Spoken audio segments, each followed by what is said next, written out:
And we are live. Welcome, gentlemen.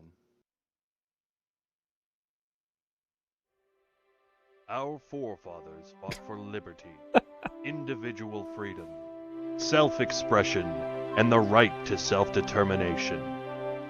They created a government of the people, by the people, and for the people, establishing a nation of free individuals who ignited a bright beacon of hope. America's a land where any person, from any background, can succeed, so long as they endeavor forthright with determination in their heart. A melting pot, the greatest hits album of the human race. We gather here today to renew that sacred bond, that oath to freedom. Welcome to the marketplace of ideas. Okay. Hell yeah. Tell me that doesn't set the tone properly. I don't know. We'll see if it set the It's tone. wonderful. I don't know what I'm expecting yet, so maybe. All right, well, good evening and welcome to the show where we evaluate our ideas based on our fake currency system, making all of our ideas equally worthless. The Marketplace of Ideas. I'm your host, Kyle Smith, and with me, as always, is a man who probably celebrated yesterday by sending a card to his dear mother, Russia, James Ilyich Vagabond. Thank you, Kyle. Wonderful to be here again. Welcome to the Marketplace of Ideas, the show that is trying to match good faith and good fun in politics and debate, and discussing ideas of every kind. We have a wonderful show for you today. We've got a lot to discuss, and I've written out a dramatic intro. So, if you'll indulge me, Soy Pill, Nonfon. Third guy. Sure. We live in unprecedented times, beset on all sides by chaos, unpredictability, hardship, and the looming threats of calamity around every corner. Yet the human spirit has made leaps and bounds in recent centuries, not only in material conditions but in the human mind and heart and soul, raising ourselves from huddled masses yearning to be free, escaping the tyranny of kings and authoritarian religious institutions. But now we've become a people divided, and a divided people cannot stand. Republicans and the populist left are dominating the marketplace of ideas with big promises, but as of yet, no big results. Today we will have a conversation with two cucked liberal NPCs on the future of the Democratic Party. Where can Democrats make meaningful change? Where has the far left committed itself to financially unproductive populism? Can Democrats win without engaging in sweeping promises to fix massive complex issues? And most importantly, how can Democrats fix and help the working class? All right, so I guess that brings me to my first question. So, Bill, are you gay or bi or metrosexual or what? I can never quite get a read on you. You're always talking about getting cucked and that sort of thing, and I'm just wondering, is that So, you know, is that being for cucked real or is completely straight. okay?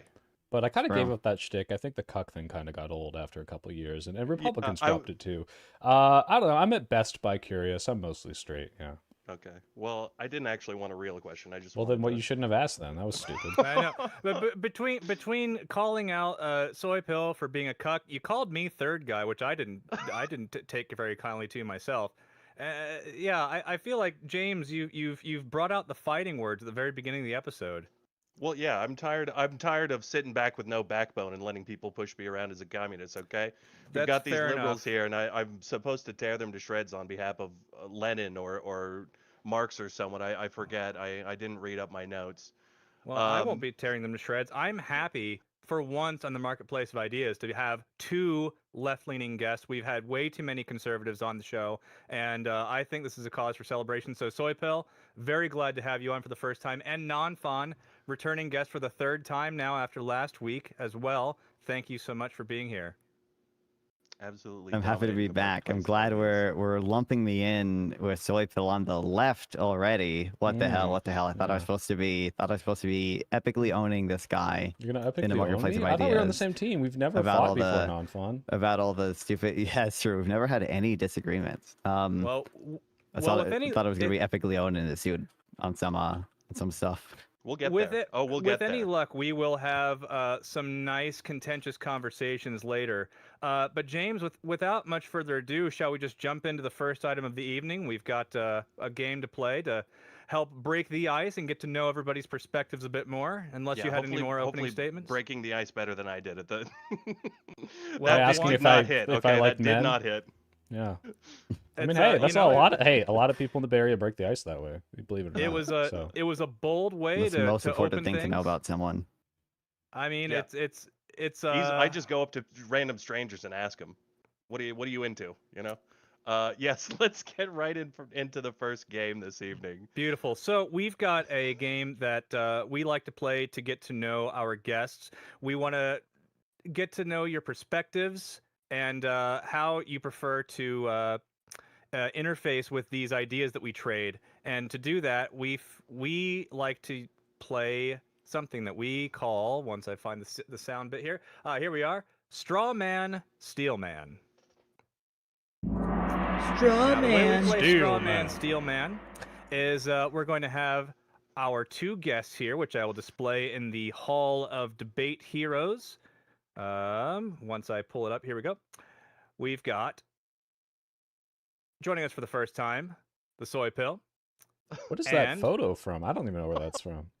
That's that is from the Google right there. As is Presumably this it one. happened to you, so If I if Google anyone soy would pill, know, that'll come up. Oh, you know what? I bet that's from my Cameo.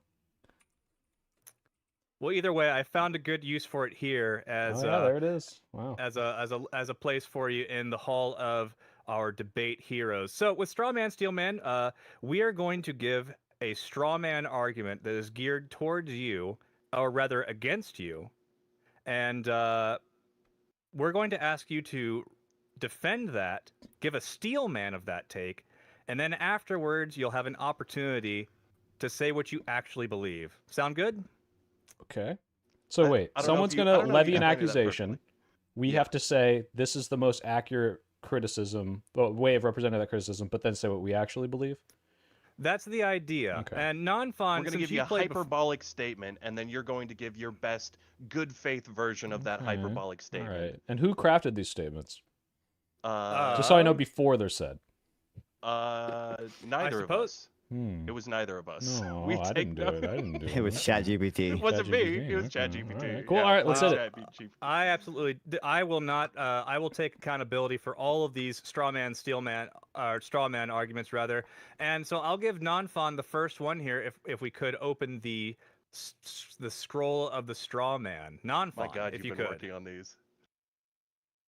UBI is just a commie Trojan horse and would lead to everyone quitting their jobs, turning our society into a bunch of lazy slobs, and dooming the country to irrelevance. What I do you think, guess Nonfon? probably if you were to do UBI, probably you would have to tax a meaningful portion of the economy. You'd probably, like, I think taxes, if you include state spending, is at like 30-ish% of GDP right now. Probably if you were to do a full scale UBI, maybe you have to bump that up to 45% or something. And at that point, we're basically a socialist country, right? I mean, that's what even Milton Friedman said that. Oh, we're already 25% socialist because we tax 25% of GDP. And then, obviously, as we all know from Conservapedia, the ultimate form of communism is unlimited inflation, as we also know from Venezuela. And UBI, obviously is going to cause that as well. So I think it's accurate. Yeah, you think? Sounds great to me. As a communist, that sounds great to me. Just destroying the capitalist economy at any cost. Beautiful.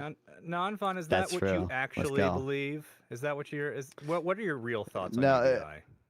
I mean, yeah, I think obviously it's silly to consider any type of redistribution, socialism or communism or whatever. I think many people who support UBI or at least some version of it are, like, to some degree more libertarian. I mentioned Milton Friedman earlier. He supported a policy called the negative income tax, which is in an ideal world technically equivalent to some type of UBI. Because he was worried about and didn't want a bunch of government bureaucrats controlling which welfare benefits people would get and what exactly they spend their welfare money on. But he wanted to give people more, freedom by just giving them cash and letting them spend it how they please, how they think is most valuable. So I think it's just absolutely not in any way intrinsically aligned with socialism. And there's no reason to believe that UBI in and of itself would ever doom a country to irrelevance, because many countries already do something that is semi close to UBI. I believe Iran had a full scale pilot of UBI at one point. I don't believe they do it anymore. But Wait, Iran did? Iran did, I believe. Oh. They at least had a Never very big UBI pilot. It might not have been literally everyone, but I mean, a lot of the Gulf, countries with their oil money have some type of sovereign wealth fund that gives payouts to people because they have the state-owned oil industries. But there's no good reason to believe UBI would be uniquely different compared to the welfare states that most countries already have. Yeah, well, also just given the pedigree of the people who've supported UBI in America anyway. I mean, Richard Nixon, I believe, was a proponent of it at one point. It seems like a pretty far cry away from communism. Soypill, I'm curious, do you have any strong feelings about UBI one way or the other? I actually just talked about this, and I think, my ideal society is eventually we're just going to need it. There is going to be so much automation that replaces most labor that the productivity is going to go skyrocketing, and there's just going to be people who have nothing to do. It's not going to eliminate work, but it's going to eliminate so much of how we understand work today, and there's just not going to be nearly so many jobs. We'll have to either create them or we'll just have to pay people to exist. And yeah, I think UBI is going to have to be some part of that, but I don't know what that looks like, because the reason I think about this is because I read a book about the giant revolution turmoil from all the unemployment in the middle, where it takes the government 10 to 15 years to catch up bureaucratically. So we might not be anywhere close to it. Maybe not as close as we need to be.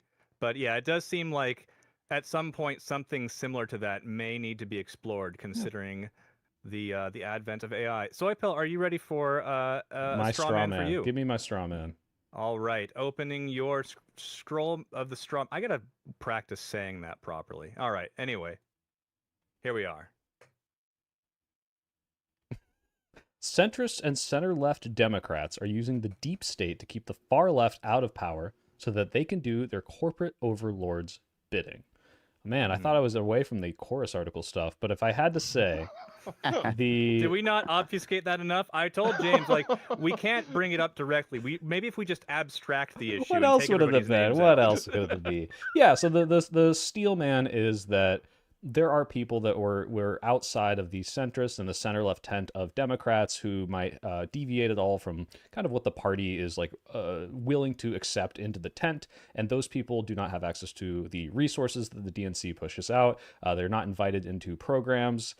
They will coalesce behind the scenes behind Biden to kick out any or to excise candidates that aren't within this tent. And basically the idea that a lot of people think is that this is due to corporate interests, that there are moneyed big pharma, big farmers, big anything is giving these people money. That's where all the funding comes from, and because of that, they're beholden to these people who would otherwise be subverted or have their corporate interests undermined by more leftist policy. I think that's the steel man. My actual position is sort of similar, but not nearly so brain rotty. I mean, yeah, obviously there's a status quo. Obviously there are center Democrats. Obviously they're going to pick and help and align with people that are closer to them. If you look at 2020, everyone likes saying Bernie got rat fucked. And in what capacity? In the capacity that a bunch of people who had similar views decided, okay, well, we'll all work together. I guess. I mean, that sucks because I'm a Bernie guy, but it's you don't have that power in Congress. You don't have those friends. And so the people who like each other and have the same politics are going to work together against you when it looks like you're going to work against them. Whether or not corporate interests are completely influencing the way people talk about it, I know that obviously money in politics matters. I think people are a little brain rotty with the idea of, oh, well, this person got paid by this and they changed their opinion, because I don't think that happens that often. Usually what you see is people who already support what this company wants are going to get more money from that company. And that's not necessarily a bad thing. It's a bad thing when so much of this money is overwhelming what would otherwise be a popular idea. But if you are doing something that I think is in the interest of my company, and I think that's good, let's say I'm an environmental company. I'm like, oh, awesome, this guy's pro-environmental. I want to give you money. There's nothing inherently wrong with that. When you can see people changing their opinions, when you can see large AstroTurf campaigns, like you talk about like Koch brother money, you can read Dark Money by Jane Meyer and how they're able to completely change local politics by just buying out all the local ads, all the local radio stations. Like that's when it starts to subvert what I would want in a healthy democracy. But just the idea of like money coming from a corporation isn't necessarily a bad thing to me. I understand it raises transparency issues, but it's not just so cut and dry like people like to make it. Yeah, I mean, there's definitely a kernel of truth to the claim, but ultimately, it's not like a secret cabal like a lot of people seem to make it out to be. It's just people pursuing their shared interests within the political framework. Nonfon, what do you think about this idea of? I think this is absolutely true. This is a direct quote from me, and it's based. I think like it probably, depending on what you mean by the left or whatever, or far left, I think a lot of times they're like people within certain institutions and certain administrative agencies actually tend to be like relatively more left leaning than maybe like the general populace or potentially even median Democrat voter. If there is such a thing. Like part of the reason Biden had a open border or whatever, was because there were people within his administration who were just like more progressive on that issue. And, I don't necessarily disagree with them on that, but then like even Biden himself was, or then potentially the median Democrat voter was. Part of the reason the American Rescue Plan had a lot of like progressive stuff in it and was as big as it was because there were people like from Bernie's team like writing that bill and giving advice on it. And I also just think that to the extent that it does exist, that there is like a status quo that is, there's some organized effort to protect or whatever. I don't know. Some of that stuff is just good. Okay. Some of that stuff is just base. Like, I think one of like institutions and like the protection of like rule of law and property rights and stuff, I think are like really important. They are part of what makes developed economies generally really, really good, really stable. And there needs to be some framework, some type of effort, even consolidated effort to keep those things in place.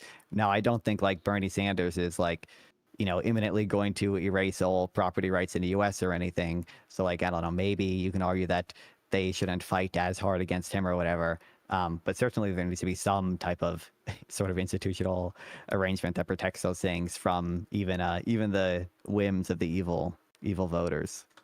Well, it seems like the opposite seems more true to me, where I don't see a lot of organization on the Democratic Party. Like there seems to be a certain amount of uncertainty as to what the Democrats currently stand for. So I almost wish that they were meeting in back rooms and for all those accusations about Hillary Clinton going to the Bilderberg building to drink like baby blood or whatever, that doesn't mean she'd be a bad president. I'm just saying.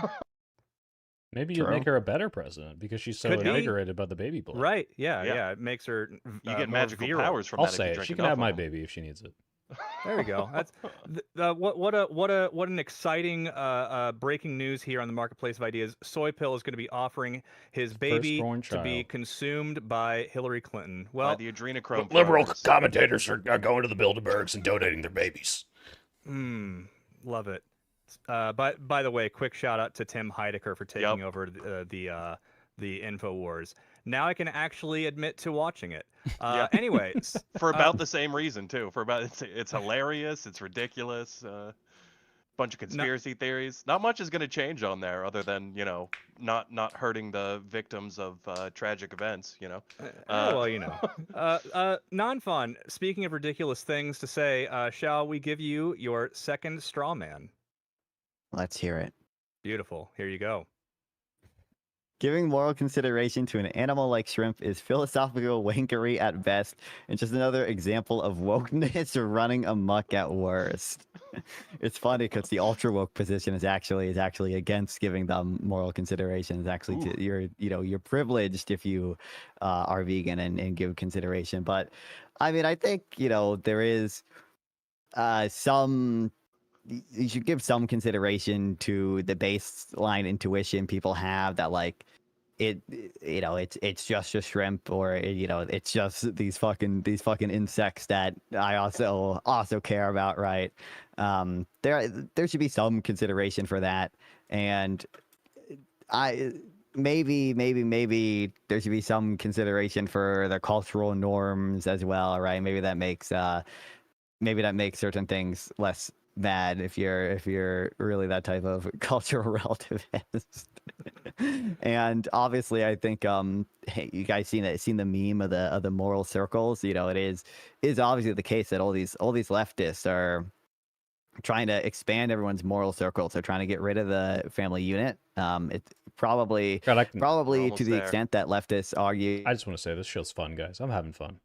To the extent people argue that you should expand your moral circle and you should give consideration to more and more people or more animals, probably that comes to some degree, at least, at the expense of your closer connections, like your family or like your church group or whatever. Probably there's a kind of an opportunity cost of doing that. I guess Is moral consideration a zero-sum situation? I mean, if you give moral consideration to shrimp, does that mean you have less moral consideration for your own family? No, I don't believe so at all. It's not, but Nonfon promotes like, the Shrimp Welfare Project, and money is a zero-sum thing. And if you could donate $100 to Shrimp Welfare, which would help more shrimp, it wouldn't necessarily be better than donating $100 to help one child. I might say that. That's true. That's real. Shout out to the Shrimp I mean, Welfare Program. it's not a zero-sum game, but like there is going to be an opportunity cost of things. Like kind of like to the extent I'm buying Shrimp Welfare Project merch, I'm spending less money on I don't know, my mom's Mother Day gift or something, and maybe I'm making the wrong utility calculation there if I should really grant my family a lot more weight than other people. Nonfon cries Yeah, I at think dinner, like at the end of Schindler's List, and he's like, "This potato could have been another shrimp, and this car." And it's like, Nonfon, we're having family time here, all right? Like, can you calm the fuck down? Like, so I think it is a zero-sum game. Yeah. Yeah, exactly. But if I'm talking about what I actually believe, it's not a zero-sum game. I think again, it's funny because once you go far enough woke, a lot of people are like, oh, actually, we can't do it. There's no individual responsibility to be vegan because all consumption is unethical under capitalism, stuff of that nature. So I think that the critique there is just kind of backwards. But it's not a zero-sum game, and your like sort of baseline intuitions, I think, are just kind of bad at deciding definitively what should be within your moral circle and what isn't. I think there's very clear reasons why, like, evolutionarily, we might kind of have an in-group bias. We might favor people in our own country, in our own tribe, in our own whatever, over the well-being of others, and that applies even more to animals, and that applies even more to animals that don't have any sort of cultural significance like shrimp do, or shrimp don't, and then animals that aren't very cute, supposedly they try to tell you the shrimp aren't cute and just are not very culturally acceptable to eat, and just no one gives consideration to them in like day-to-day life. So I think it's clear why your intuition might be like making an error there initially.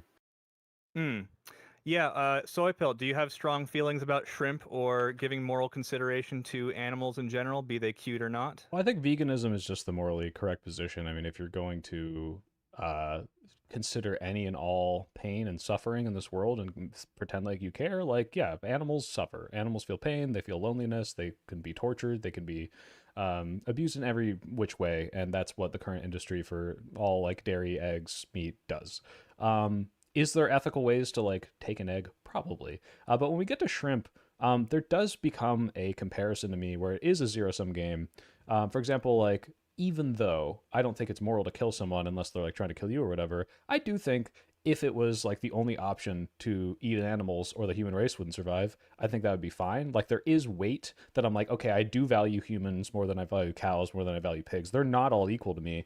So there are situations where I could say like, yeah, like Jillian shrimp on the train tracks versus one human, whatever, like, running the shrimp over. But that's not usually the case, and therefore I think we should take every opportunity we can to mitigate the suffering of every animal that exists.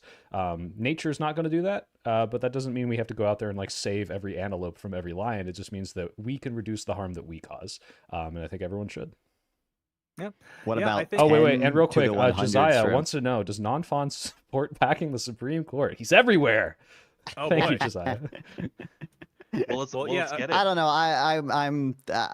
I'm mixed on that. I think when it comes to like things along those lines of like Democrats like pushing back or fighting back or whatever, I think there's like probably like the strongest argument for like gerrymandering, which unfortunately it seems like that route might be closing a bit, but I think there's like the strongest argument for gerrymandering. I think there's probably a stronger argument than packing a court for like ending the filibuster or stuff or whatever. Packing a court is probably the one I'm like most conflicted on. I could definitely see worlds in which I would support it, and I would not have any strong opinions on it now. My intuition is against it as of now, but I very much I feel like if I was in a VC with Pete Pisco for 5 minutes, probably he could change my mind on that. What if we But packed it with I would shrimp? not have any. Yeah. Good. See, yeah. that'd be base. See, that'd be. Yeah. And Josiah says he is screaming, and this is pejorative, I assuming, screaming quotes negative at the monitor right now. So you need to get on a call with Josiah so he can yell at you. Absolutely. boy. Shout Oh, out, damn. Shout I out will to definitely Josiah, tune into presumably of Pondering Politics. Absolute king, Yeah, Josiah. very very fond of his content. And as far as the court packing topic, I definitely want to get more into that later as we explore the current state of the Democratic Party and where we should be philosophically and practically. But before we do that, Soy Pill, if I may, I've got one more straw man let's do it. to close out this game. Here's yours, last one. Wait, I thought this was supposed to be a straw man. All Republicans are evil, traitorous cultists who are so stupid that willfully abandoned every core American value to suck off a pedophile king. Whoa. So the straw Word. man, the steel man of this straw man is that people have so willfully embraced and are unwilling to reject someone who has so clearly demonstrated himself to be of compromised character, who is willing to fuck over democracy and try to steal an election, who will absolutely throw anyone close to him under the bus. It is insane and ridiculous.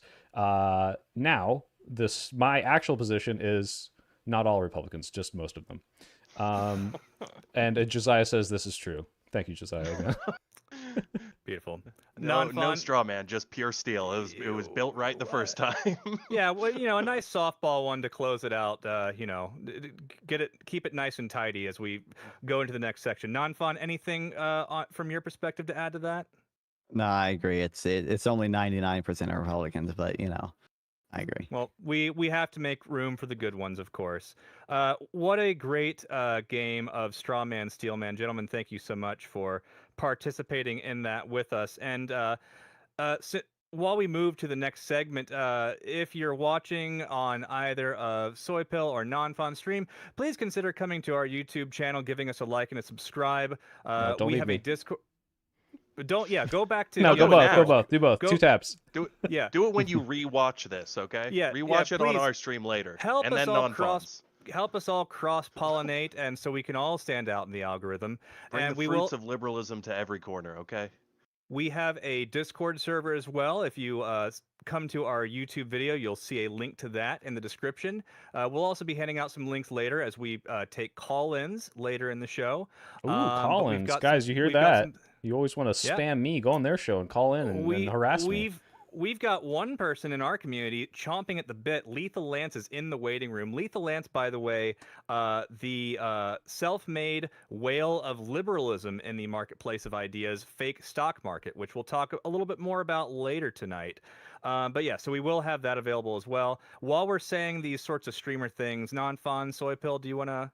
I have one last. I just want to ask you guys. Just get the grad. No one. sure. No one look at my stream. I have Okay. 200,000. I just broke 200,000 subscribers. How many people do you think are watching my stream right now? I don't know. Let's give it 2K. Okay. What about you, God no. James? I'm gonna guess 100. Oh, okay. Nonfon? You might know. 250. It's I'm 100. guessing roughly It's that. 100. I'm not upset about it. I like it. Let's I go. know Let's almost go. everyone in here, and we love them. We love every single one. Beautiful. Just 'cause I'm not a streaming channel. I'm not, and that's fine. I'm okay with that. Yeah, you're of course a I'm video a video logger. essayist. I'm a dirty, prepared, scripted man. It's good stuff. What are you working on next? Do I'm you writing. announce I'm that writing early? a video. Trying to get it out by the end of May. In fact, I'm contractually obligated by big corporate money. Uh, called Woke 1 versus Woke 2. We're gonna compare the two wokes. Ooh, sounds Wow. interesting. Subdivision. I'm working on within the my wokeness. first ever video essay, and it's going to be called Thank you. "Nobody Loves $2. P.F. Jung More Than Schizzier. I Do." The answer is yes. I don't know if you're familiar with the way he titles his things. He uses those sarcastically, and I'm going to do that to him. I'm going to take him Oh, down. boy. I was not Take aware over of his this. entire career. My goodness. Well, that sounds quite incendiary. Could be. Looking forward to that. Gentlemen, seeing as we are all members of the left at various points along the spectrum, it seems pertinent to discuss this ongoing issue that's being discussed online. Where does the left stand philosophically? To what degree do we pull in either the moderates or the far lefties? And who in the Democratic Party is currently doing it right and wrong? So to start things off, let's go with Soypill. Since you're our first time guest, where do you think the left is philosophically in America right now? Man, this is so complicated. We talk about this all the time, though. I think there's like this weird phenomenon going on where Democrats as an opposition party are doing really well because Trump's doing really horribly. We're polling really well for the midterms. We're probably going to win, even despite the gerrymandering stuff. But you look at this, and despite that, Democrats don't poll well as a party. Individuals do, but Democrats don't. And that's because I don't think there's really a coherent message, and they're not sure where to take everything. There's a lot of populism stuff. You see the Mamdanis, you see AOC type stuff. Then there's all the like moderates, like, hey, we can try to work back in. We still got the Schumers and the Jeffries of the world. I don't think there's like a huge fight between lefts and libs as people are playing it up. But there is kind of this like populism versus moderation versus like practicality versus liberalism like thing kind of happening in the party right now. It's hard for me to point to a specific person and say you're doing it right. But as a progressive, I can look at someone like Mamdani or AOC or these people who have my politics. They spout my ideals on the campaign trail. And when they get into office, this loses them some of their base. Not me, though. They'll moderate. They moderate and they say, okay, I'm going to work with the people to my right. I'm going to work with the people in Hochul, or I'm going to work with Congress who is not aligned with me. They are to the right of me, but ultimately want the same things. I can either pull them left, or I can tone down my populist rhetoric to try to make sure we can compromise on stuff. And I think that's really the only way forward. I mean, like you see a lot of Justice Democrats that are more idealistic than this running right now. And some of these people I like. I really do like a lot of their stuff. Actually, Nonfon, though, me and him might agree. There's some of these policies are just like populist brain slop. And can you run on that and stay that way in Congress? I don't know. I met Jamal Bowman. I don't remember how populist he was, but he got kind of excised. Now, part of that was because of the fire alarm thing, which was pretty cool in my opinion. But the idea that like you can just stay as this kind of outside the tent, outside the Overton window person and pull everyone, that's never going to happen to my knowledge. I think you really do have to like moderate and then drag everyone with you. And it seems like the populists that I like are doing that in a way that's smart. But yeah, like I can't say a specific person. I also like what JB Pritzker's doing. I like in Virginia, oh my God, Spanberger's doing. So it's a mixed bag. I can't say like this is what everyone has to do. Yeah, I mean, well, there is a clear need to broaden the tent in one direction or the other. It sounds like, to summarize your point there, would you say it's a fair summary to say maybe we need to aim for more populist, harder left-leaning politicians who are willing to moderate themselves and do what's necessary to compromise once they actually get into office, as opposed to making overtures to more moderate voters, more right-leaning voters in the elections. which might alienate the bigger base that we've got as far as the more populist left. I can't say for sure. I mean, I'm not a policy advisor, and I don't know where the polling stands exactly on this. I know far left politics does not poll well. Like Mamdani doesn't poll well nationally. Now he doesn't. No, most people don't know what he is or who he is. But the idea that like, well, let's just move to the right as the country's falling into this like fascist right backslide. I'm like, no, I don't necessarily think so. If that was the only way to meet the people in the middle and kind of try to drag them back, maybe. But I think people are looking for a coherent message. People are looking for fighters. And if you look at the reception to like this gerrymandering stuff, which is like, Democrats hate gerrymandering, but when Gavin Newsom stood up and was like, fuck you, you guys are stealing seats in the middle of a census period, we're going to put a democratic referendum and we're going to steal stuff back. Like that sort of energy is what people want right now, and I don't think that requires some sort of moderation. It requires a thing that we're striving towards, fixing the country, fixing cost of living. It could be populist, it could be liberal, it could be left of center. It's just about the messaging and whether or not you're going to be improving people's lives. Yeah, that's kind of where I stand on that. Yeah. Nonfon, anything to add to that? I don't know. I struggle a bit just because I think probably the populist type messaging is just like kind of what does well, and I think it's hard for the type of policies that I would prefer to do particularly well with that type of messaging.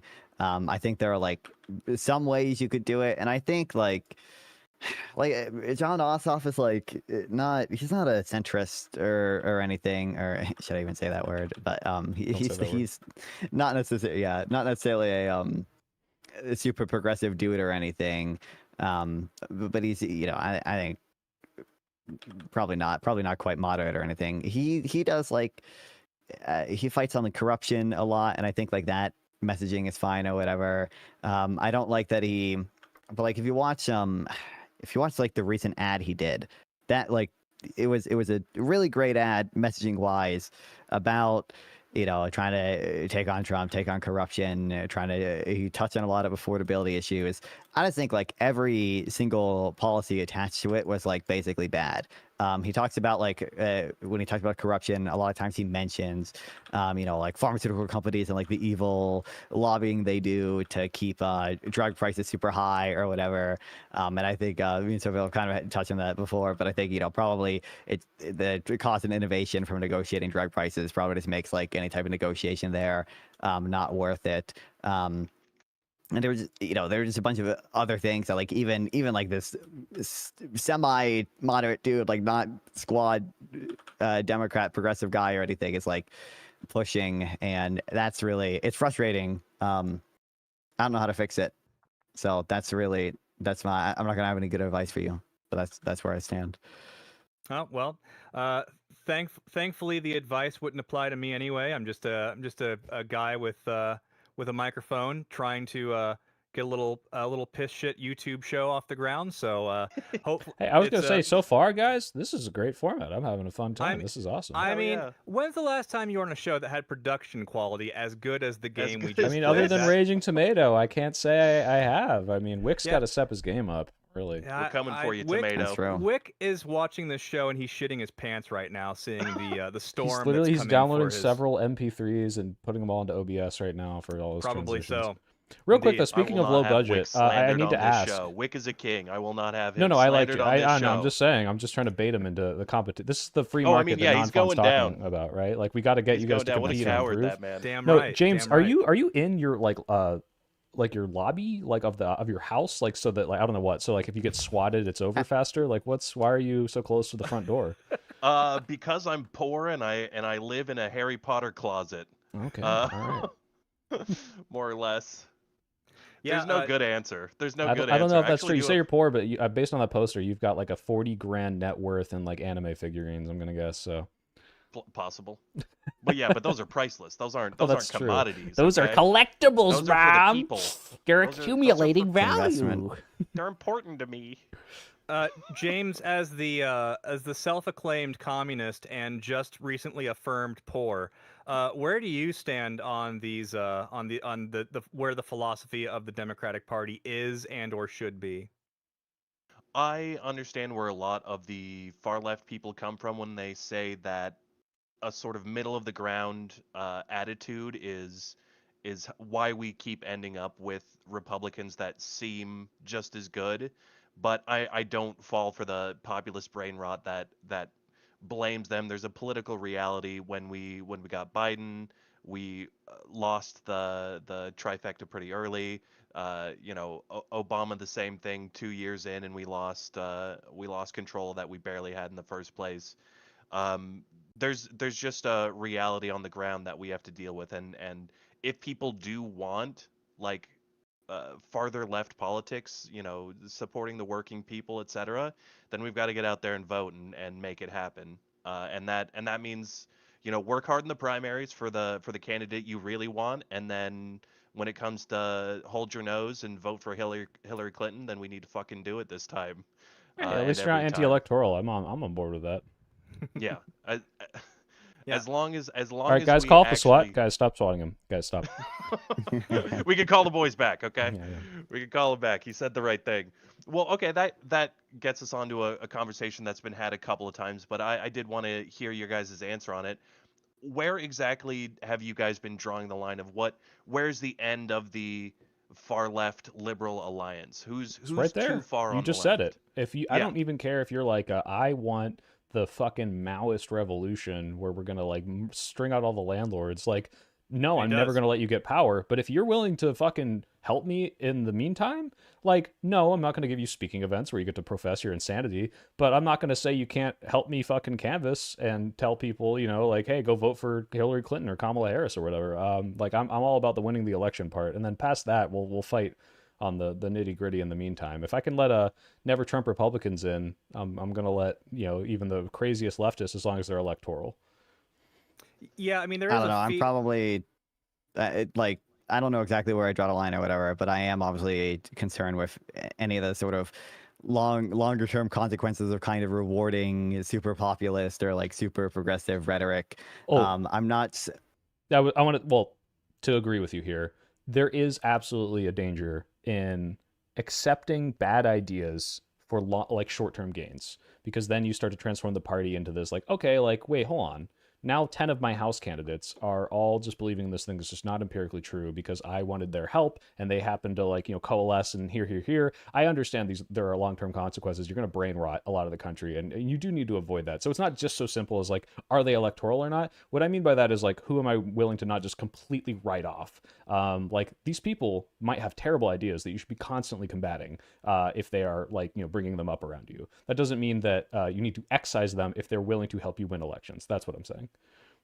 Sure, I'm not sure there's like almost anyone that I would like completely 100% totally excise or whatever. At least not like with any either political power or media presence that's big enough to be worthy of consideration right now. It's just and Republicans to a growing extent do this too. I don't know how to avoid rewarding people who I think just like either lie or use populist rhetoric that is like pretty, I think, kind of close to lying, and just have like a ton of like bad policy attached to it. Like we see like both Democrats and Republicans are both on this like train of like fucking no taxes for Up to fucking 100K. pregnant 65-year-old woman. We need to exempt boat loan tax interest. We need to get rid of sales tax on pet food. Nonfon, are like you with me here? Pregnant women should pay double taxes because they have a child inside of them. Because they have that's yeah downright logical. Yep. I think they should actually get a child tax credit at the moment of conception. That's my opinion. They need the Wow. $6,000 tax credit immediately. Yeah, but like they're both on like that train now, and I'm not certain how much I want to try to reward that rhetoric. Now, I don't know if there's any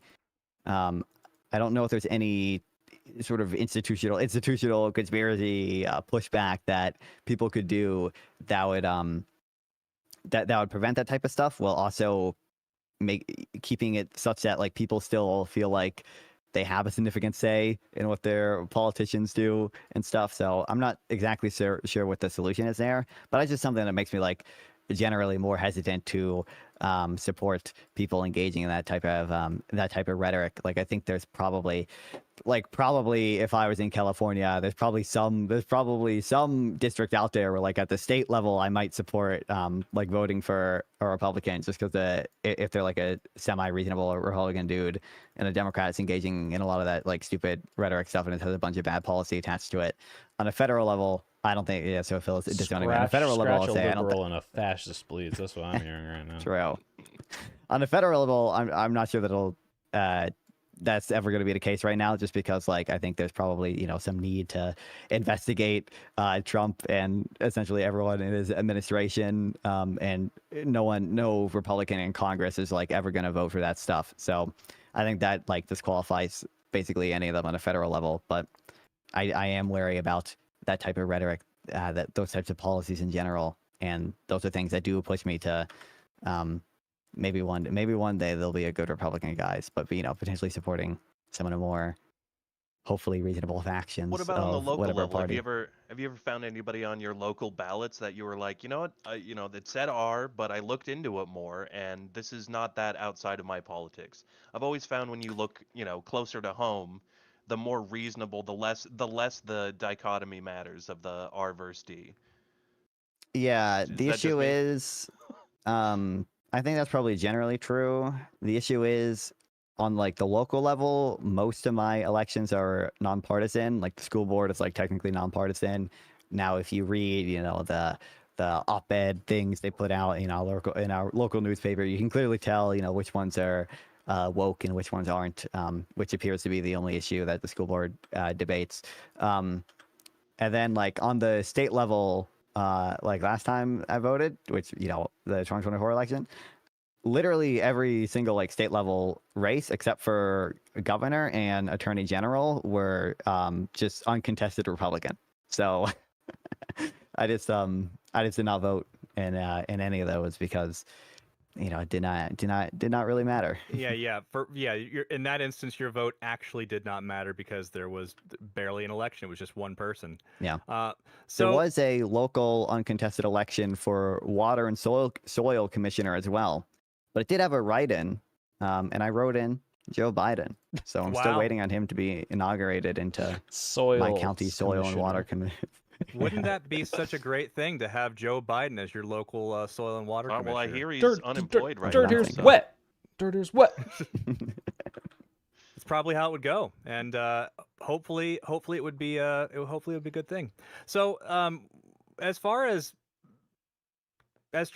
trying to pull in people from the further left, it sounds like Nonfon, you're less willing to entertain that because of the policy concessions that you might, or that the Democrats might have to make in order to achieve that.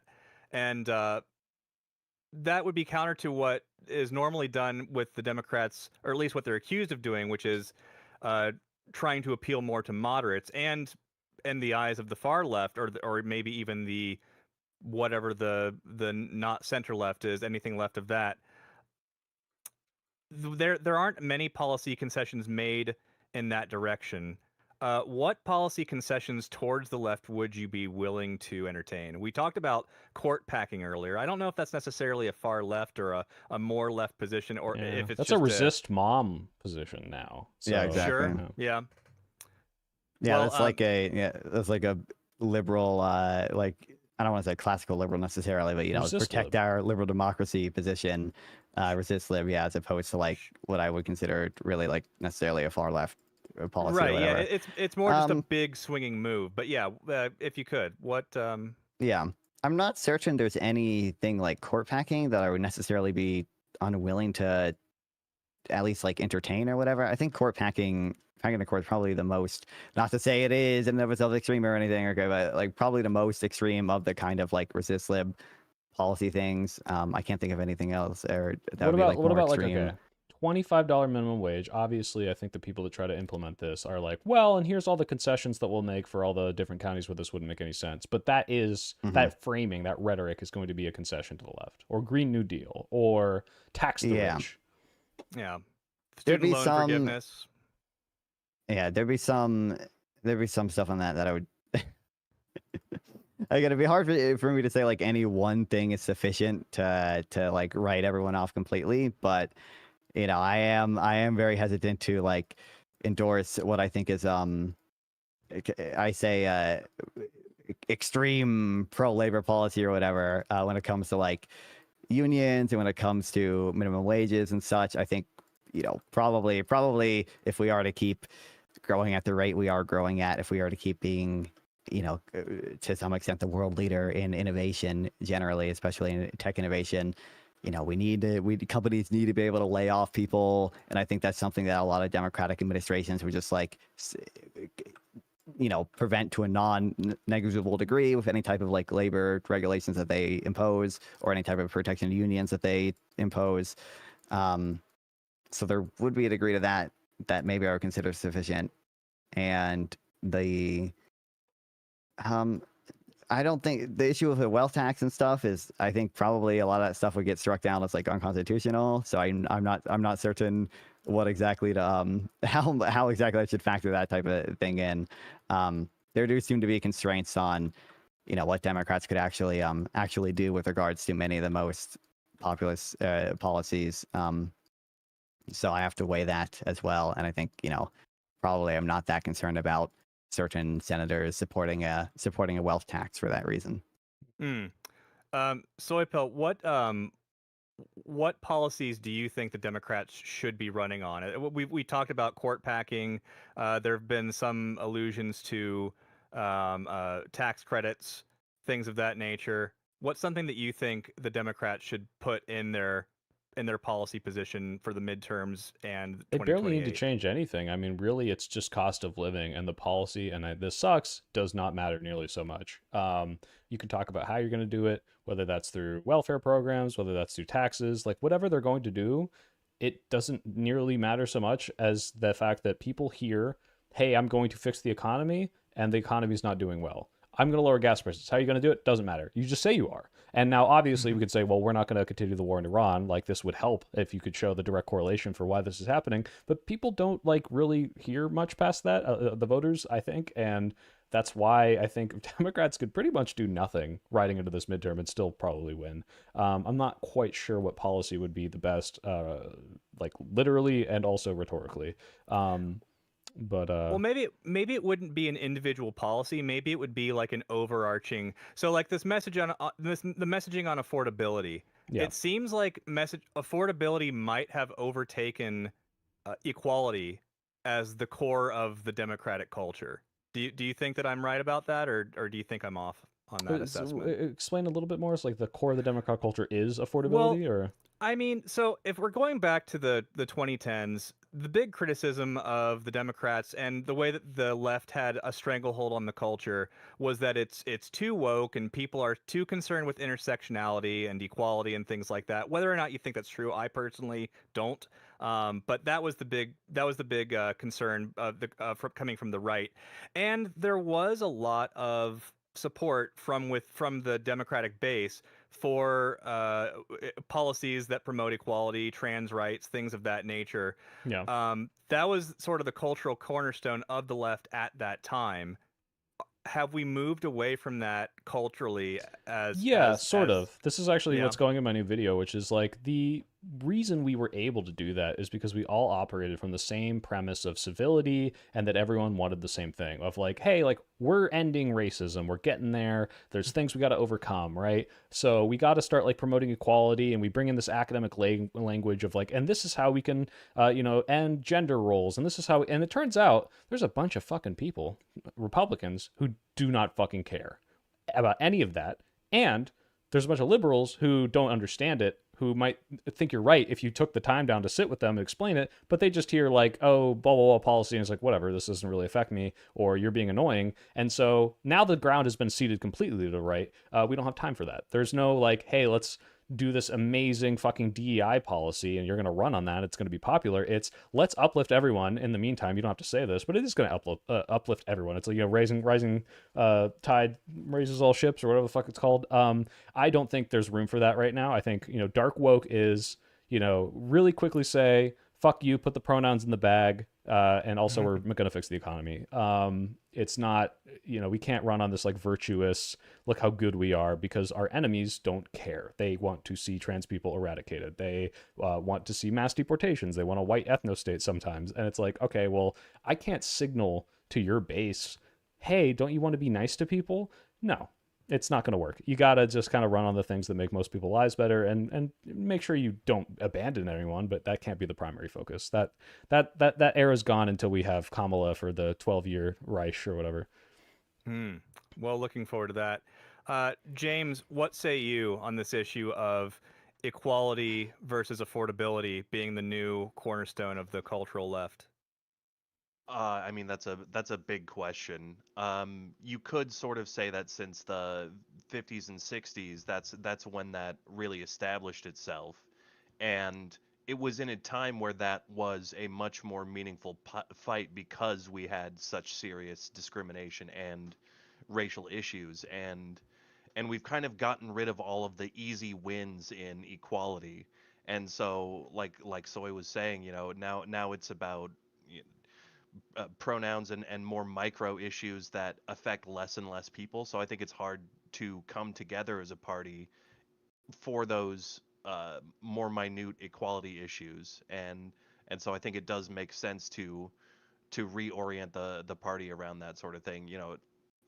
It's tough to say. If some people got mad at Newsom for throwing trans people under the bus, whereas he really just kind of agreed with where the majority of Americans were already at on a very tiny slice of that issue, and it was disappointing to see how far people overreacted to that. But I think now that we see what's at stake with the second Trump administration, I think more and more people are going to be less and less annoyed about defocusing on these more specific social justice issues, and they'll just be happy to see wins of any kind, which we desperately need. I think they'll be able to do it, but the question does then become, how much are we going to end up backsliding on those types of issues when they're not the focus? And I think that's a fair question to ask, but kind of doesn't matter to me as much as not starting World War III and not just like grifting trillions of dollars into the wealthier classes that don't need the help. Like, this is we're going to start doing generational damage if we keep adding bad policies onto the fuck ups we've already done in this It's already year and a done. half period. Generational damage is done, Yeah. unfortunately. Yeah. Yeah, but like crippling generational damage. I don't know. I'm kind of there. I'm doom pilled on some of these institutions being Sure. gutted, but yeah. Yeah, as far as the damage that has been done to the institution, but I'm talking about like permanently destroying America's place in the economy, in leading the world. Like, obviously plenty of damage has been done to that, but like at any point it could be the final nail in the coffin of the greatness of the American system, and so I mean, as someone who has been queer identified before, like, it seems so much more important to me to stop the bleeding than to worry about the minute social justice issues. Wait, queer And identified, is that's that not like to if say someone calls you gay? Because that means I am too, but I don't know how that works. It's really about how you feel when they call you gay. If you're like, well, fuck you, but also based, then you might be a part of that crew. All right, Who knows? okay. All right, I'm getting you. I'm seeing what you're putting down. What if they just call you the F slur? Does that still count? I couldn't tell you. How It's never happened sassy to were me they yet. when they used it? Because if a gay person says it, it's fine, is my understanding. Depends on the tone. You know what? I don't think yeah, this panel is queer enough to really get into this. That would be yeah. against my values to really discuss Very well. this with you guys. Well, then maybe look. One thing I will praise AOC on. Okay, very rare for me. That relate to this issue just within my econ niche.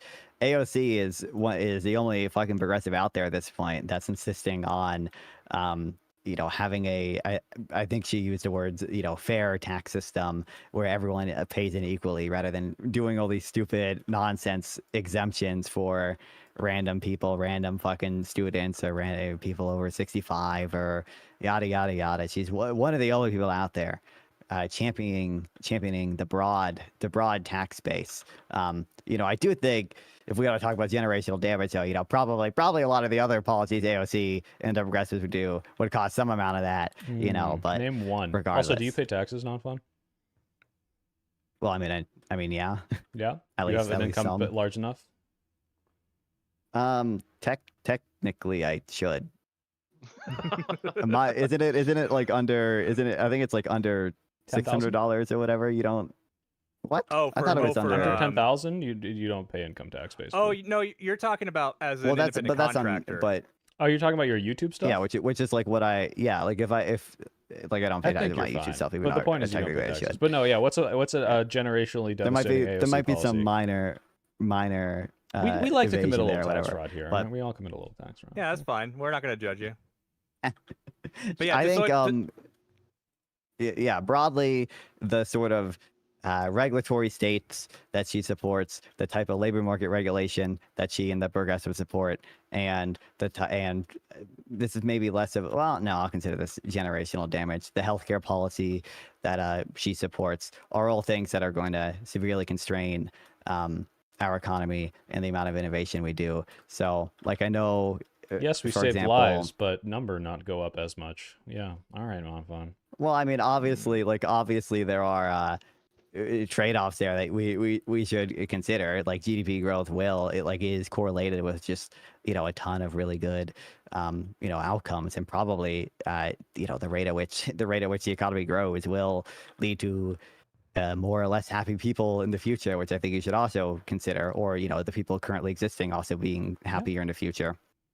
And I'm just not certain how is I don't know how is for like super harsh antitrust policy, like that's not really like saving lives or anything, but I do think that will constrain innovation to like a non-negligible degree. Why would a trust support innovation if this trust has no competition to force it to innovate? It doesn't need to. It has a corner on the market, right? Well, I think so. The issue typically is not like antitrust in principle is anti-competitive or anything, but the ways in which it's applied right now, especially like under Lena Khan prior to that, this administration, obviously tend to be just, I think, how do I put this? How do I put this a little nicer? I think they tend to be, somewhat stupid. So, I mean, you can look at like the Spirit Airlines mergers and such. They're not, typically they're considering the market that they're analyzing at a like very small scale. So they're not really considering, is Spirit Airlines merging with Southwest gonna increase competitiveness in the airline industry overall. They're really only looking at a narrow segment of like the market, the budget airline industry, and they don't focus enough on consumer welfare. And I think they focus too much on sort of arbitrary thresholds for what is a dangerous amount of like market concentration, without understanding or without giving regard to the fact that like obviously some degree of market concentration can enhance consumer welfare, and oftentimes you expect concentration to increase when consumer welfare goes up, because just generally concentration will go up insofar as you have a more allocatively efficient economy. So like if you just think of like just one brief example, so to get the concept, if you imagine like there's a bunch of restaurants in a city or whatever, and DoorDash comes in and they essentially reduce search costs for the consumer. So rather than consumers having to like physically go to a restaurant, they can simply open the app and they can easily switch restaurants by just switching whichever restaurant they want to choose on the app. Now you would expect concentration to increase because consumers are more likely to buy from the restaurants that they actually like the most. And that's going to, some restaurants are going to struggle because of that. But at the same time, you're increasing the competition between restaurants. You would probably expect like markups, for example, to fall, because now companies, the food companies aren't just competing on location. They have to actually compete on the price because it's so easy for consumers to switch between companies there. So there's a lot of issues with like, for example, this. How do I make the how nerdy do I want to get? For example, in some cases they just regress. They just regress. They see how much like market concentration correlates with prices, and I think that's just like a very flawed methodology because those are both ultimately, I think, determined by the same like market structure, and it's just a much better metric to try to look at consumer welfare than do these funny games of doing a regression of HAI on price. Okay. That's far too intelligent for me personally, but I appreciate your. Yeah. There was a lot of economic words in there, and I'm a communist, so I don't believe in those. So that's real. Well, okay. I want to see. For Soyfield, maybe you guys as well. Do you understand? Do you want to let's like think about unions for a second. I guess you understand how essentially mechanically, if you increase the cost of firing someone, you probably make it more difficult for companies more hesitant to hire people, and companies more hesitant to like innovate because just like mechanically the expected value of the investment is lower now, because if whatever investment I'm doing fails, I have to pay out more to people when I lay them off. Do you understand how that like that intuitively potentially sense, negatively like if you look at countries where this exists, like Germany, it's really hard to fire people unless you have a really good reason. It's like crazy hard to fire people in Germany. It's insane. They like I would say maybe like, even goes too far. So is this country like stagnating economically? Is it like completely Germany low key kind of is right now. But like obviously is it? You know, I mean if you look up like top Germany 6-7 economies, I mean it is still like, one of the richer economies in the world, obviously. But I think if you look up Germany real GDP per capita, it has been pretty stagnant since like 2020, I believe. Yeah, it's basically it's not since like they're doing 2019. poorly, like are they? They have good innovation. They have a good economy. Their populace is happy. I think they thriving. have significantly less innovation than the counterfactual. So like, but who cares? This is not the easiest. Who cares if their innovation isn't as high if they ultimately have a better standard of living for everyone and they've slowed productivity for that maybe. Well, I think, productivity is kind of the thing that drives increases in the standard of living over time. Right, but if you have an acceptable standard and spread it out to more people, isn't that better than harming that standard in the meantime just so you can get to a higher standard faster if you're able to actually help more people while you slow it down? Yeah, that argument holds. I wouldn't believe that's always going to be the case. Not always, but clearly I would say I think people in Germany are just doing better. I mean, I've lived in both countries. I can say that for sure. Like, if you look at like the standard of living and how much poverty there is and like deaths from health related incidents and like social welfare, like it's doing better and they clearly have less innovation. That seems like a fine trade-off to me. I bet there'd be like, I don't doubt there's lower poverty, and there might be like, fewer deaths for certain medical, not, being uninsured or whatever, because it's probably pretty hard to be uninsured in Germany. Although I don't know how good of evidence out there is with regards to how much like public insurance reduces mortality. I'm not convinced that there is like a massive effect there. You can have private insurance in Germany. It's two-tiered. I'm broadly familiar with how a Germany system works. It's not a single payer or anything. It's a public option. But like, opt out. We can look at like how countries are doing it and just like look at the policies in those countries. And I think that's like, there are some cases which is kind of like a fine like vibe check or whatever, right? But like generally, this is the issue with all these populists. Okay, on both sides. I think you should always be trying to compare to the counterfactual. I think you should always be trying to look at the best identified evidence. So, like for example, this is a kind of cleaner example. If you want to understand the effects of like public insurance on, mortality outcomes or whatever, probably you don't just want to look at countries that have public insurance and countries that have private insurance and compare, life expectancy or compare other health outcomes, because there's clearly many other things that could be affecting those things. It could And when literally you just do because they studies that walk are all the more, time in Europe. It might be it. it is like obesity does play a big role, and probably the fact that we cars are horrible, because cars both A, make us die in car crashes more often, and B, make us all fat. So like that is a both of those are non-insignificant reasons why like life expectancy in the US is lower compared to those of other OECD countries, other European countries, right? I say other European countries, but we obviously we're not in Europe. But like you can look at, and there are like also decently identified studies that find the opposite. Okay, so I'm not saying this is necessarily the end all be all, but you can look at seniors who are pushed out of Medicare Advantage for reasons that are like plausibly random.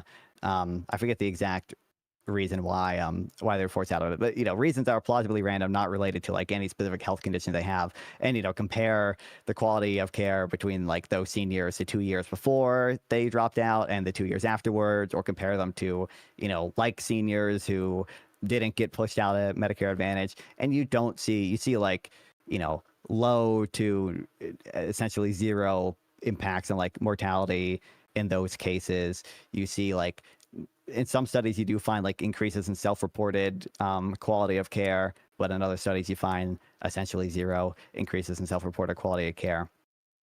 And you see like more more consumption of healthcare under certain publicly traded or publicly funded plans, but it doesn't seem like that actually has any big effect on mortality. So you could argue that some of that's probably not actually worth it. And people just do it simply because it's cheaper for them with that government subsidy essentially. But I don't know. I wish I knew like the exact identification strategy of like these studies off the top of my head. But you can try to do similar things with regards to essentially trying to test how much innovation European countries would do if it weren't for the unions. And I can cite, I haven't read the studies, but I've seen them cited in a blog post that is written by someone I consider smart enough to not be making this up or whatever. I'm trying to find one with exact numbers. But this one study found that switching to U.S. style labor laws would increase R&D intensity in France by 54%, Germany by 33%, the Netherlands by 32%, and Italy by 41%. So like I don't think these are like negligible amounts of innovation that we are talking about How do you here. even quantify and they are innovation? Things, like, what does that mean? You get 33% more inventions. What do these inventions do? How does this innovation help the average cost of living, the average person's life, like versus the trade-offs of do these worker protections being eliminated fuck with people's lives way more? Like that's what I need to look at. And I'm not convinced that the innovation that I'm seeing come out of America, where we don't have these labor protections, is so great that I am appreciative of the way that people are treated here and the standard of living here.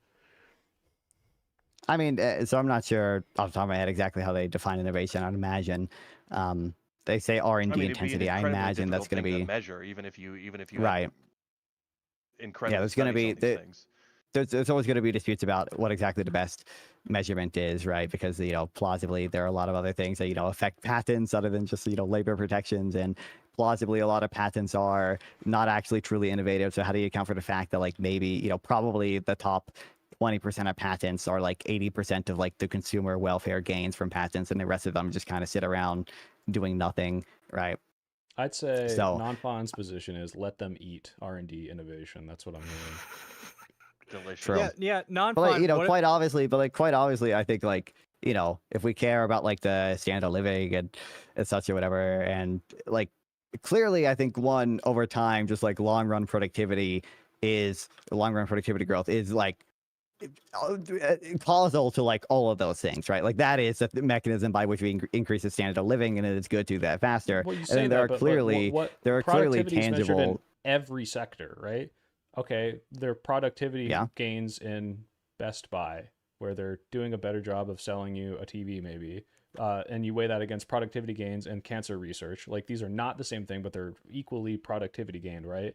Like what actually is going to be making people live longer? You obviously like you value the output in in dollars. So like, you know, Right, you are but is taking that into account the sort of is that too vague of dollar a metric value. to measure whether or not people are doing okay, whether or not society, like how much faster do we That accelerate? alone, And it's like, hey, like everyone today needs to suffer more because 3 generations from now we'll have a better standard of living. And it's like, well, hold on, what if we well, I'm not even certain. stretch that When out I say over like 5 generations and everyone does better today? That's kind of what I'm like looking at the trade-offs here.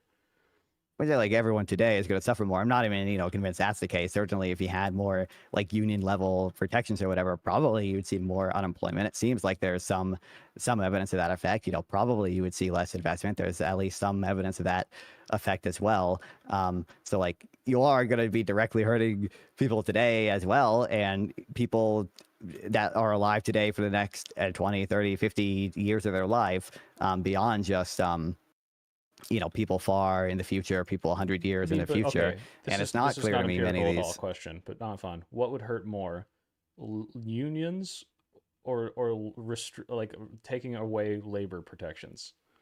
Like more people would suffer from this in the short term.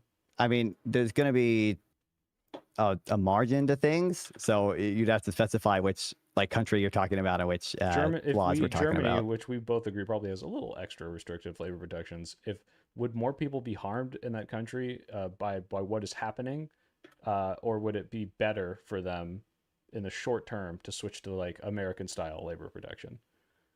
I think for Germany, probably at least getting significantly closer to American labor protections would be good for them, even in the relative short term. Like you do see, you know, the real GDP per capita has not gone up since 2019. What does that and measure? Like, it's what actually is that number, real GDP per capita? What does that mean for each individual living in that country on the day-to-day basis? that, I mean, that is equal to the, you know, income per person, right? Obviously, yeah, that but what's the spending might not power, necessarily right? be. Like, what's the like? Are people? Well, it's real GDP, right, so it's right. adjusted for inflation. So like, yeah, right. So it's stagnating, right? But like the spending power, right? Like, do these people now struggle more? Is there more poverty? Like, is that if you show me and you compare these numbers, like I'm not entirely sure that because you have a stagnant GDP per capita that this means the country's not doing as good as it could be, or that it's suffering, or not just that it's not, their paycheck isn't going further every year, right? well, like you're probably, I would imagine, like insofar as you're decreasing productivity, you're probably or productivity growth, you're probably decreasing wage growth as well, right? That is kind of what's responsible for wage growth in, you know, the medium. Well, no, even it's not about the short run to some degree. But the real GDP per capita is not changing; it's stagnating, right? Or is it decreasing? Yeah, it's well, I mean, it's bumpy, and COVID is messing it up to some degree as well. But I believe it's I looked up, I believe it's like slightly higher than it was in 2019, but it's pretty stagnant. Well, maybe this is commie gobbledygook, but I think GDP doesn't always have to go up if everyone's doing a good job or everyone's doing fine. With that said, Nonfon, what would it be? I mean, acceptable? I agree. Just to be clear, like GDP is not the only thing that matters or anything. I think it's going to be like typically one, highly correlated to things that we do care about, and you know, two, the reason it's kind of correlated with those things is because it like indirectly or more or less directly like measures those things. Like when it comes, you know, like actual individual consumption, right? Like that, I can see the case for caring about that more than GDP for Sure. To some extent. And you know, that most of that stuff is like literally just included in GDP, so just mechanically it's going to be kind of be reflected in that. What I'm saying is, and if then you're just look looking at the metric as it could be better, and I don't disagree, and you ask me what are the trade-offs, if the current standard of living is such a good thing that the trade-offs wouldn't be worth that standard of living decreasing, that I don't mind real GDP stagnating, is what I'm saying. Now, if you could show me that, hey, actually, because of this stagnation, welfare programs are going bankrupt, and I know to an extent Germany is facing some of these crises. I don't know the exact reason. I don't think it's labor protections, but we'd have to see. Then I'd say, oh, like, yeah, it turns out that this is too restrictive. You need to loosen some of these things. We need to have more innovation. That's kind of what I'm getting at, if that makes sense.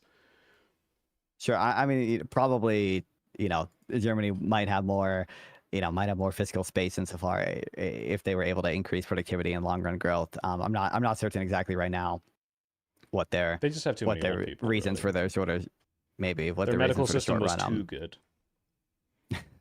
Maybe so. They're they too have too healthy many. there. They might unironically have too many like unfunded like healthcare plans and retirement plans Oh, for people. I'm not I bet joking. that It's literally the aging population that won't die. Like they're yeah, that's actually what's happening there. You that's know, true. as Let's go. This is why socialized healthcare will inevitably result in the evil saves death too many councils, people. obviously. Yeah, What, yeah. what was exactly. that? But What was let's that just Norse tradition where they once they got old enough they would walk them off a cliff? Do we need to bring That's just that back? Is that Midsummer. where we're headed? Eden Stoop? You know, as it Hold happens, on. we've yeah. Yeah, can I just want to read like some of the maybe this won't strike people as insane as it does me. I just want to read like some of the things in Germany that are required for employers. It's crazy.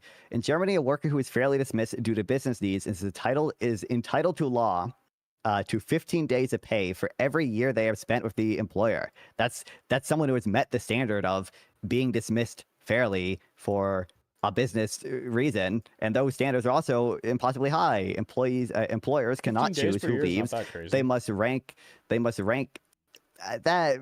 I think that's equivalent to like if you just like look at sort of the average firing cost or whatever of employees. I think in Germany it's something like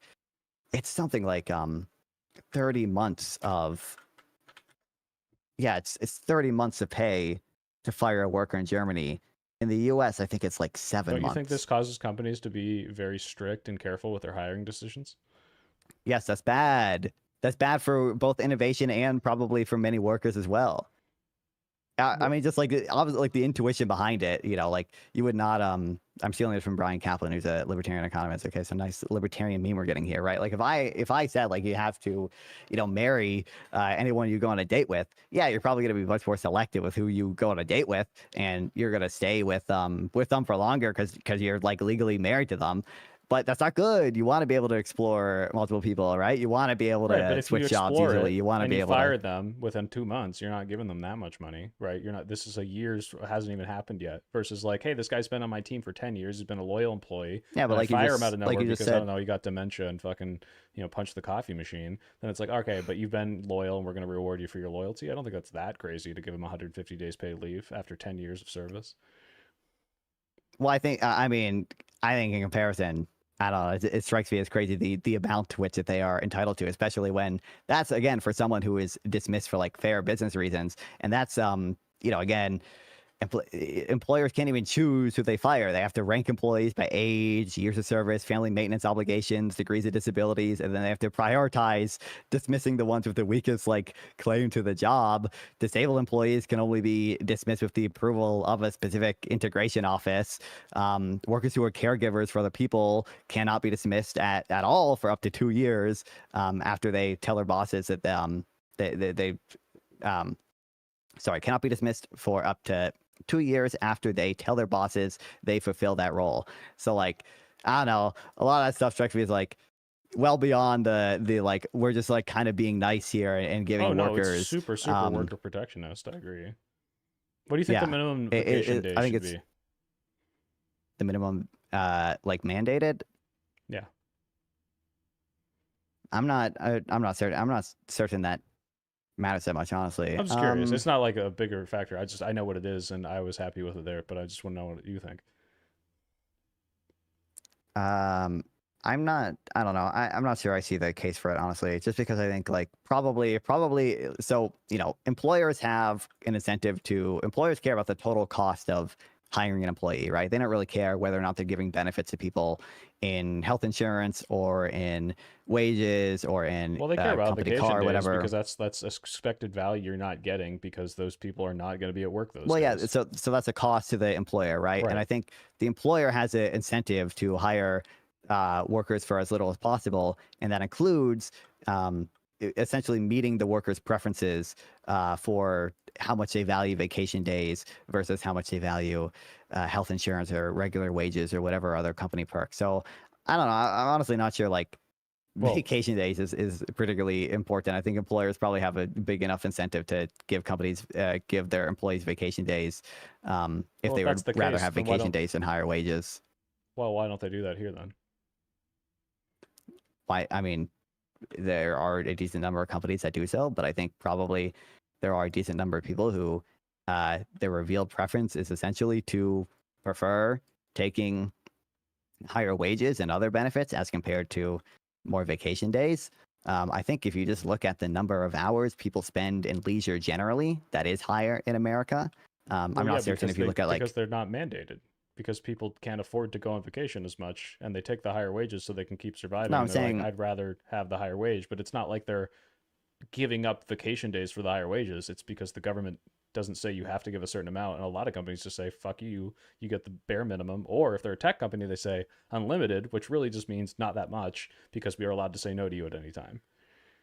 Well, no, but you understand, like for employer side payroll tax, like it's not like, really the corporation paying that tax, right? That is money taken out of wages salary, essentially, because yeah, exactly. Because again, they care about the total cost of hiring an employee. They don't care about what specific things are going to what specific type of benefit or whatever. So what I'm saying is, employers have an incentive to align as closely to their employees' preferences as possible with regards to how much vacation days they prefer versus like how much in higher wages they prefer. How does this follow? This is breaking my brain. Employers have the highest incentive to align with their employees' wants for vacation. I don't see how this follows at all. If I want to minimize my cost of hiring an employee, right, I have an incentive to say, hey, if this worker values vacation days more than typical wages, right, and that makes sense to me as a premise right there. What workers are able to calculate, for the most part, how much a vacation day is worth to them? They just like vacation. I don't think they need to they're not sit down and do the math, right? Yeah, they're not putting a dollar amount on the day of a vacation day. So when you hear, I get 30 days vacation at this company, awesome. And they're not maybe taking account. But they're not necessarily like sitting down and doing the math or whatever. And nothing is ever going to be like a perfect comparison. There are going to be differences that exist in the labor market, no matter what, right? But like, they are implicitly, if a worker is saying, oh, I prefer to take this job that offers slightly lower wages but more vacation days, as opposed to another job that offers slightly higher wages but less vacation days, implicitly they are putting a price on. But that's only because those are the two choices presented days to them. And if there's a bare minimum, obviously, yes, you're still going to take into account, is it the bare minimum or is it more? This matters. But you're acting as if this is the employee's desired number of days and not, we have now no minimum or an incredibly restrictive minimum, unrestricted minimum. Therefore, they're just going to, fuck over employees and just say, hey, take the best you can get and not what they desire, right?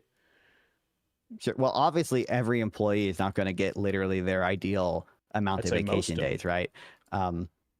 Probably most don't get like literally their ideal amount, because there's probably just too much like transaction costs involved in sorting that out, and then obviously many workers do have to take what's given to them to some degree, right? But I think the types of jobs where most cases, people are likely to do that, probably there's never this like negotiation and trade-off of wages and vacation days, because either there's this implicit understanding of you get vacation whenever I want you to have it, which is maybe never, if it's an unlimited kind where it's like, okay, maybe we'll give you a week or so, or it's here's the bare minimum, you can take them when you want them, and this is no bearing on whether or not you're able to negotiate your salary. Like, to me, these things are almost completely uncorrelated, but that's just my experience too. Maybe there's more so I think macro level studies on this.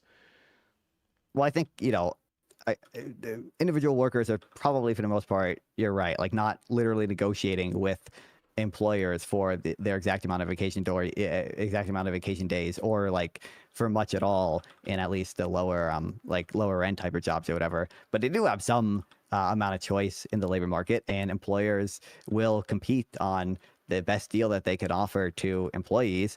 And given that employers have an incentive to minimize the cost of hiring workers, the total cost of hiring workers, I don't see why, like, more broadly, you wouldn't expect the amount of vacation days they offer compared to the alternative of higher wages that they offer to not align with what is close to like the median worker's preference there. I think this is, now I'm starting to feel like libertarian brain rot, where it's like, yeah, maybe in a vacuum, but this is not how like the competition of the labor market works right now. It's like so many people have so few choices. It's just so many people are just taking what they can get, that there's not this like vacation incentive. Obviously salary incentives are going to play a huge factor in that, but I don't see, like, I don't know, maybe I'm just bad at winning jobs and I hear bad stories, but I'm not seeing these people like really getting outcompeted into their idealistic vacation scenario. So many of the options are either, we tell you what the fuck we're going to do, or it's just, I'll take what I can get.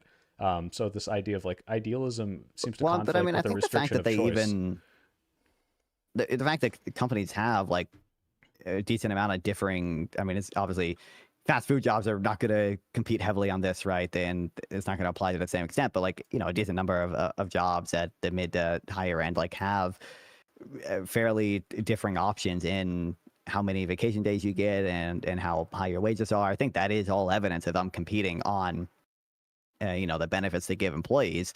If they, you know, wasn't that much competition in the labor market or whatever, you would kind of expect to see them all kind of either explicitly or implicitly collude on those things and have, Not collude, you know, very but there's similar there's kind of a offerings. race to the bottom instead of a race to the top, where because people need to be more choosy with their jobs and it's a shitty economy, there's not as many people being like, oh, like I have my 6 jobs I'm picking from. I'm going to pick the one with the best benefits and the best salary. It's I have 2, maybe 1 things open to me, and I'm going to take what I can get. And if there's no minimum, then the level of like where this is negotiated, the spectrum on which this falls is going to just shoot way lower than I think what most people want, which is why Germany has that minimum. But I'm just not sure. Like, I understand, obviously, the workers are constrained, right? Like, they don't, it is true, they don't have infinite choice or anything. But I'm just not sure, like, why on the broader aggregate level, like, I would expect employers to, like, systematically fail at delivering What do you mean close to systematically what fail? the sort of, Like, I mean, as look at like this maybe is a bad consistently example. Like, and do you think restaurants are systematically failing by making so many people subsidize their wages with tips? I'd say yeah, kind of. Like, I don't think this is how people should be paid, and yet this is the standard. And so like more and more people are competing for shitty waiting jobs, industry service jobs that require the subsidies from tipping. And like, yeah, sure, they're competing within those margins, but the scale is so off that none of these people are in the scale of, hey, should we pay any of these people like a good amount of money? Because the entire system, the entire industry is like so slid in one negative direction. That's how Well, I and view when I like the say American like benefits sort of thing. when I say systemically fail, I mean insofar like again, I think the employer has an incentive to try to hire the worker for the lowest wage possible or the lowest total cost possible, rather. And that implies trying to match their preferences with regards to vacation days and such. I think like I don't know why I would expect on a broad scale employers to consistently fail at getting close to what workers prefer Oh, to have sure. with regards to I compensation understand what you're saying, but between like vacation days and my whole wages. point is that like what workers prefer is so skewed because of the expectations of our culture versus all of these European places where the working standards have always been high. You know, Germany, 1850 Germany is built on like worker rights, and it builds up and it maintains all the way to today. Or the I don't know, like welfare for like artistic people in France, or the the labor union laws in France that we're talking about, like the reason they fucking go and like burn down parliament when things don't go their way. Like some of these stuff are anti-innovation, they're anti-economy, they're kind of brain rotted, but like the standards are so skewed in America that no, the system isn't failing to try to like find the market middle for vacation days, but the standard is so skewed that the even the cap of this spectrum is not really in a good spot. That's what I'm trying to say. Well, then I might be a little confused at what the critique is at that point. So I don't think insofar as like our culture or whatever in our history influences what workers prefer, that we can then say like the government kind of ought to enforce what we think they should prefer in them. Like so you can imagine, like let's just imagine someone who for whatever reason, you know, for all the fucked up American history reasons or whatever, like just like really prefers wages to vacation days. Like Here we go. they Wait, fucking here. hate Let's make it easier. vacation. Harry Potter, you know how all the elves like being slaves? They love it. I have not Okay, there's watched house Harry elves, Potter, and, but and all of the house elves don't want to be free. They love being slaves. I don't know what this says about the author, Let's but go. this is the conception, okay? Base. They don't want wages. They do not want to be paid. Should we pay them? I mean, if like truly their pleasure is maximized by not being paid, then probably not. But what if the only thing keeping them from that is that they don't know that it could be better? It's just what they know. It's the system they've lived in. It's the culture they've grown up in. Is it still morally ethical to operate within that culture? Like, I'm not giving you more vacation days, even though I could afford to, and it wouldn't super hurt my business and it's my cost of employee. But I know you don't know that I could do that, and you don't know to expect it. Well, So in I it, so won't. in a hypothetical, if like I know for certain that they would actually prefer this thing, it's just that, as of right now, they don't know that they would actually prefer that thing. In that hypothetical, I would, be okay with mandating whatever or telling Okay. them And whatever so to in give the them reality information. of But in the absolutely but people want more vacation, then it's right? but insofar as people already want that, I don't understand why I wouldn't expect employers to again be pretty close to what Because they don't have workers to. prefer as a What do you mix mean? of What do you composition. because they don't have to. Why would they? If no one in the industry, if the Because they have an culture doesn't, incentive to hire. so what? People But are they gonna get the job they want with a good salary, and if the employee says fuck you, or employer says fuck you, like this is the standard, I'm not getting more than that, they're still gonna take the job. And so the idea that like, oh, this is landing in some ideal, and I'm expecting them to shoot correctly, I just don't understand. When we can clearly look at countries, and it's not like these are different species. These people are much happier with more vacation days. Why is it that you just expect? Well, no, it's actually like really what people want is over here, or what my framing, which is the expectations are set so short that the employers are allowed to negotiate at such a lower level on that spectrum. They don't even have to offer the bigger thing, and people take what they can get. This is the entire system there, so there's not enough competition. Maybe there's some employer out there that's like actually granting people unlimited days, and they're fucking killing it. I don't know how Costco works, but they seem to like employ shit ton of people and pay them really well. But like, why is it that just because people can negotiate, and just because there is some sort of ideal that is below the median in my opinion, that this means it's doing well if the expectations are so short of what they could be, what we see everywhere else?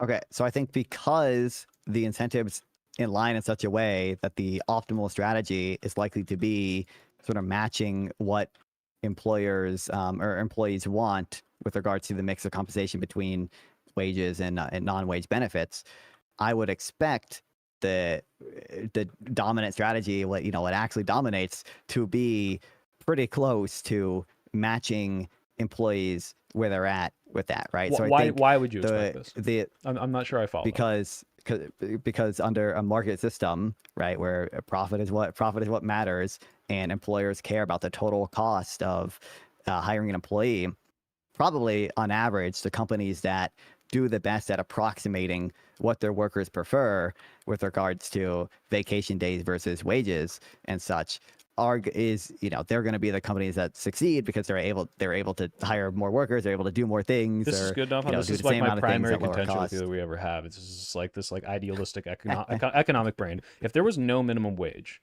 I don't think it's a. Do you think wages would be better than they currently are right now? Or in places where the minimum wage is like $7, do you think it would go below that? Because if enough people just say, I want to save money, and the system trends downward and sort of this like race to the bottom, then no, the employees aren't being incentivized to find the best thing here. There's limited opportunity. They're in a place where the wages are different from a different state, and they can't afford to move. Why would it not be the case to maximize profit, to drive those down, make people choose the best that they can afford to, but not where they could afford to pay, even if this would reduce my profits, because I don't need to. No one else around me is doing it.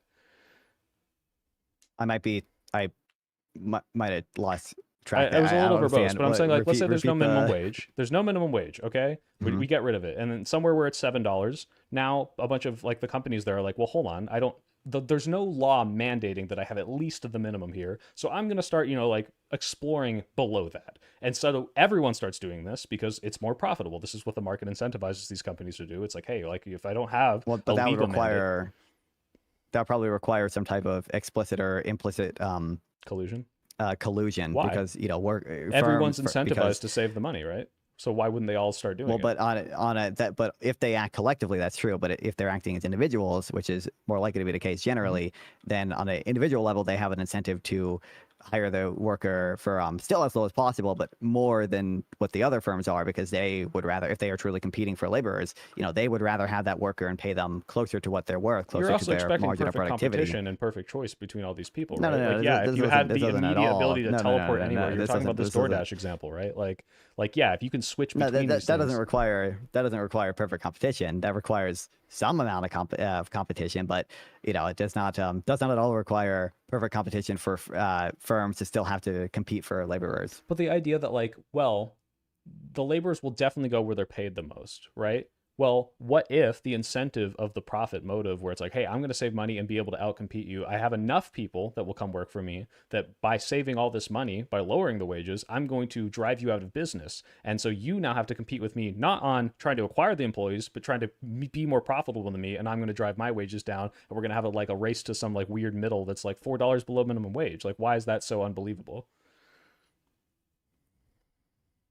Oh, you're Oh, you're muted, muted. Nonfon. Oh, you're muted. Sorry, I was responding to a donation. I didn't know I was muted. That I'm not denying that that is possible, and there are probably like local labor markets where something like that has happened / is happening. But I think even in the case of imperfect competition, or even in the case of you wouldn't really have monopolistic competition in the labor market in the sense of how economists use the term monopolistic. But you don't need like genuinely perfect information. You don't need like genuinely perfect strategy for the sort of surviving firms or to end up paying workers close to what they are worth, or paying workers in the best mix of non-wage benefits and maybe we can cut to the chase. Why should there be a but minimum hold wage? on, Or do you not so think there should be? I think there probably should be, but before we get Well, to why? that, I Okay, just sure, want yeah, finish. Go ahead. to. Do you think like I wish I had more of these models like kind of more clearly like memorized or whatever. But like even if in a free market system, even if every action is taken purely by like either random chance or by just imitating what others do, they tend towards the efficient outcome because the market kind of operates as like a selection mechanism where it kind of selects for the firms that are making like the right decision, insofar as the right decision is what like maximizes their profit, and or overall is maximizing consumer producer surplus, total surplus. So even if employers are like making collusion could influence this to some degree, I acknowledge that, but like if employers are making like and employees too are making uninformed decisions to some degree, maybe even like irrational decisions about what type of compensation to take or how much to pay their employees, still you would expect just a the million sort of other factors that could be involved. You have the sure, but you you have to would move to expect reach this generally job with better vacation pay, and just there's a million right. But I'm saying obviously there are many things in a labor market. This is like arguably like most of the case, right? Because there's so many features about the labor market that make it like less than perfect competition, obviously, right? But to the extent that happens, still probably you expect the sort of dominant firm to be, in most cases, the firm that gets close to paying the worker's marginal product and gets close to paying the mix of non-wage versus wage compensation that employees would prefer, because even if every employer was literally just making decisions at random, over time the free market, the profit mechanism, would select for the firms that are getting closer to the sort of optimal I understand outcome. all this in theory. I'm just so confused. Like, if we look at like Walmart, do you think this is like, because they employ so many people in America, is this the ideal like spot for compensation and benefits because it's the one of the best performing? I'm certain it's not like literally ideal, and Why Walmart not? probably because there is not perfect information in the labor market. There is transaction costs. Is there ever? There are Walmart is like no, it's not like ever like literally like perfect competition in the technical textbook very basic sense. Although there are models of perfect competition with like only two firms, but regardless, Maybe, sure. requires like a number of firms approaching infinity, right? And obviously that's not like literally possible, right? But I'm sure with Walmart specifically, one, they probably operate in like rural areas where there aren't many employers, so they might have more market power in those areas. And then two, because they are so big, they probably have some company-wide policies that are not going to be the optimal mix for every like local area they operate in. So I'm sure those are factors that constrain exactly how optimal it is. But like generally, insofar as the sort of dominant market strategy overall is to, hire the most workers at the lowest cost, or really hire the most, employ the most efficient mix of labor and capital at the lowest cost, and try to push some of those savings on the consumers and grow your company over time. Right. Walmart And probably pretty really closely well for Walmart. approximates what people at the wage level that Walmart hires, their preferred mix of wage versus non-wage compensation. Do you think, so, again, you understand this economic stuff way better than me. You spent all day on it, but it just rings so hollow to me when you can look at a company like Walmart and say, this is really close to the ideal of what should be given to the employees. When I know for a fact these employees are abused to shit, they can't afford stuff, they're like sometimes working 2 jobs, they don't get good benefits, they have no protections. But that's so different much so that like than- in Germany, Walmart just failed. And like, yeah, because their protections are really strict, but it's like, hey, if you're going to treat people like this, you're not allowed to operate here because this is going to harm them materially and their lives. And to look at this But and be like, well, this so- is ideal because this is where they have to settle. You have a company big enough that they're able to employ entire towns, that there isn't a lot of competition. Like, I just don't understand like why then this is what we should be okay with or striving towards. I know I'm So diving into like populist brain rot, but please explain. Yeah, with regards to like vacation days specifically, I think like the case you would have to make for them. I mean, there might be some other things I'm not seeing here or whatever. Is that, you know, like workers are currently either not choosing the best option for them or are constrained in some, because again, workers generally are going to prefer firms that give them the best mix of, you know, wages versus you know, you can imagine someone who just like really fucking loves wages. They hate vacation. They never want to go on vacation. Insofar as we're given exactly. We're giving a policy that, you know, mandates vacation days. This worker is going to lose out on some amount of like wages for vacation days they don't want, right? You know, absent the government regulation, they would probably prefer to take a job they have to choose. that has right, absent the government regulation. Well, yeah, but I'm saying you understand how the government regulation to them is a cost because they can't meet their preferences because the government is mandating preferences on them, essentially, right? Yeah.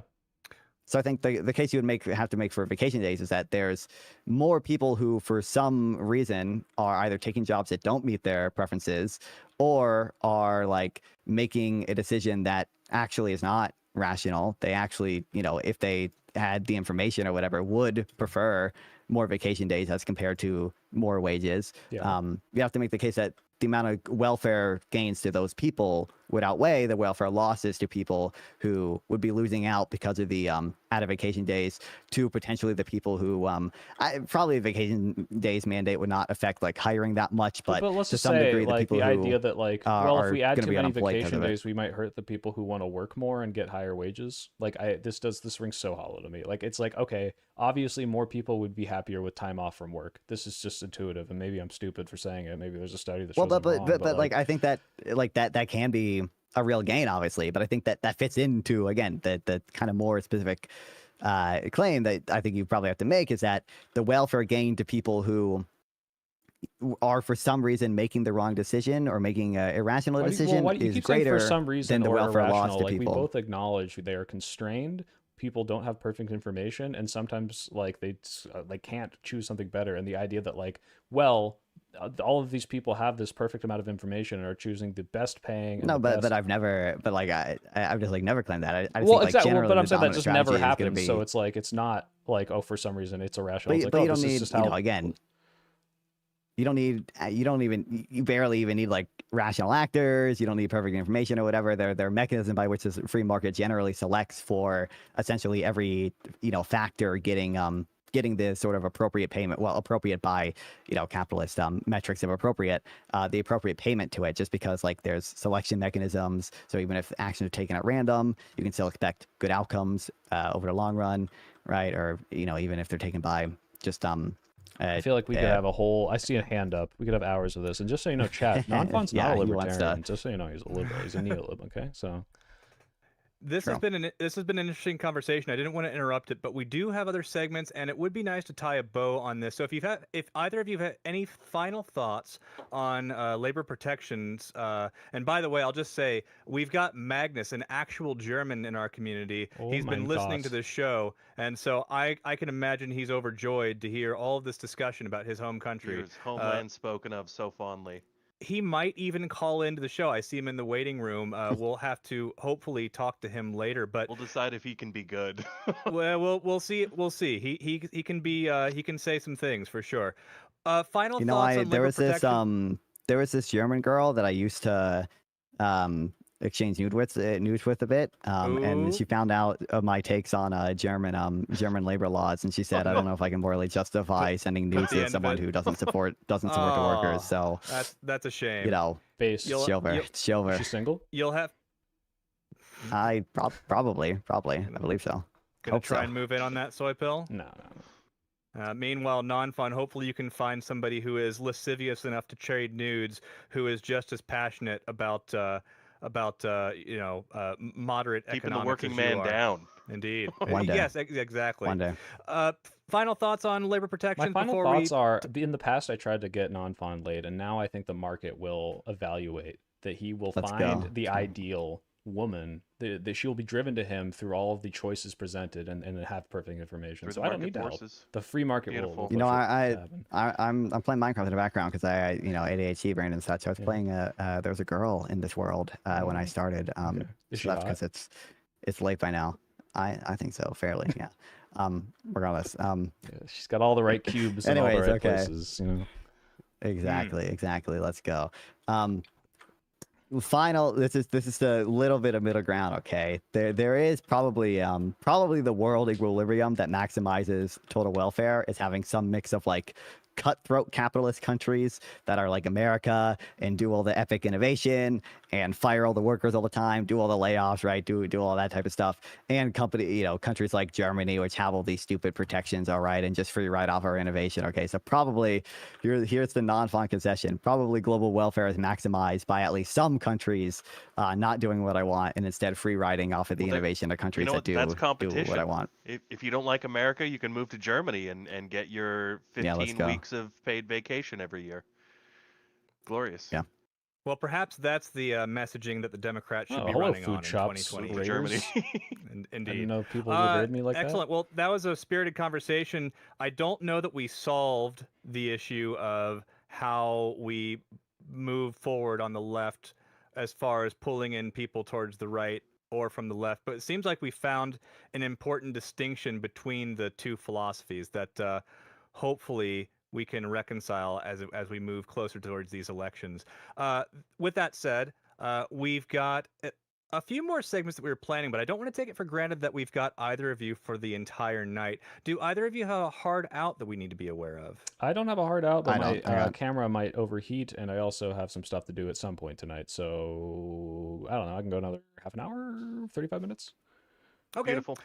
Sounds good. Well, with that said, I know that we've got a few people waiting in the call-in list, but before we get to them, we do have another game that we need to play. Yes. And this is a continuation from last week where Nonfon helped us out testing our new game. And this is a game that is going to be hopefully one of many where we keep track of the scores both in real time on the day of the show as well as overtime. That is over time with our fake stock market. I mentioned earlier that we've got a fake currency system and a fake stock market. Griftcoin. Indeed, we run on that's what Griftcoin here that at the bot Marketplace was. of Ideas. Yes, indeed. We award Griftcoin for people who come into the server for the first time. We've got other ways of awarding it, and we certainly award it to our game participants as well as our callers. Do I have to open Discord to participate in this? Not at all. Well, We've if got you want, automatically. if you Nah, want to I trust actually you. participate, You in can the be my buys middle. and You can be my sells- market maker. You can just you're my stockbroker. I trust you with my coin. Well, as it I hope you're happens- talking to him because as a communist, I'm going to be terrible at that. You know? I'm talking to course. him. I see him. He's got the coin bot open. Well, I guess Indeed, we and assumed that, didn't we? as it happens, I've actually got a coin specifically for you. You'll see. Oh at the wait, I have bottom my here, own coin.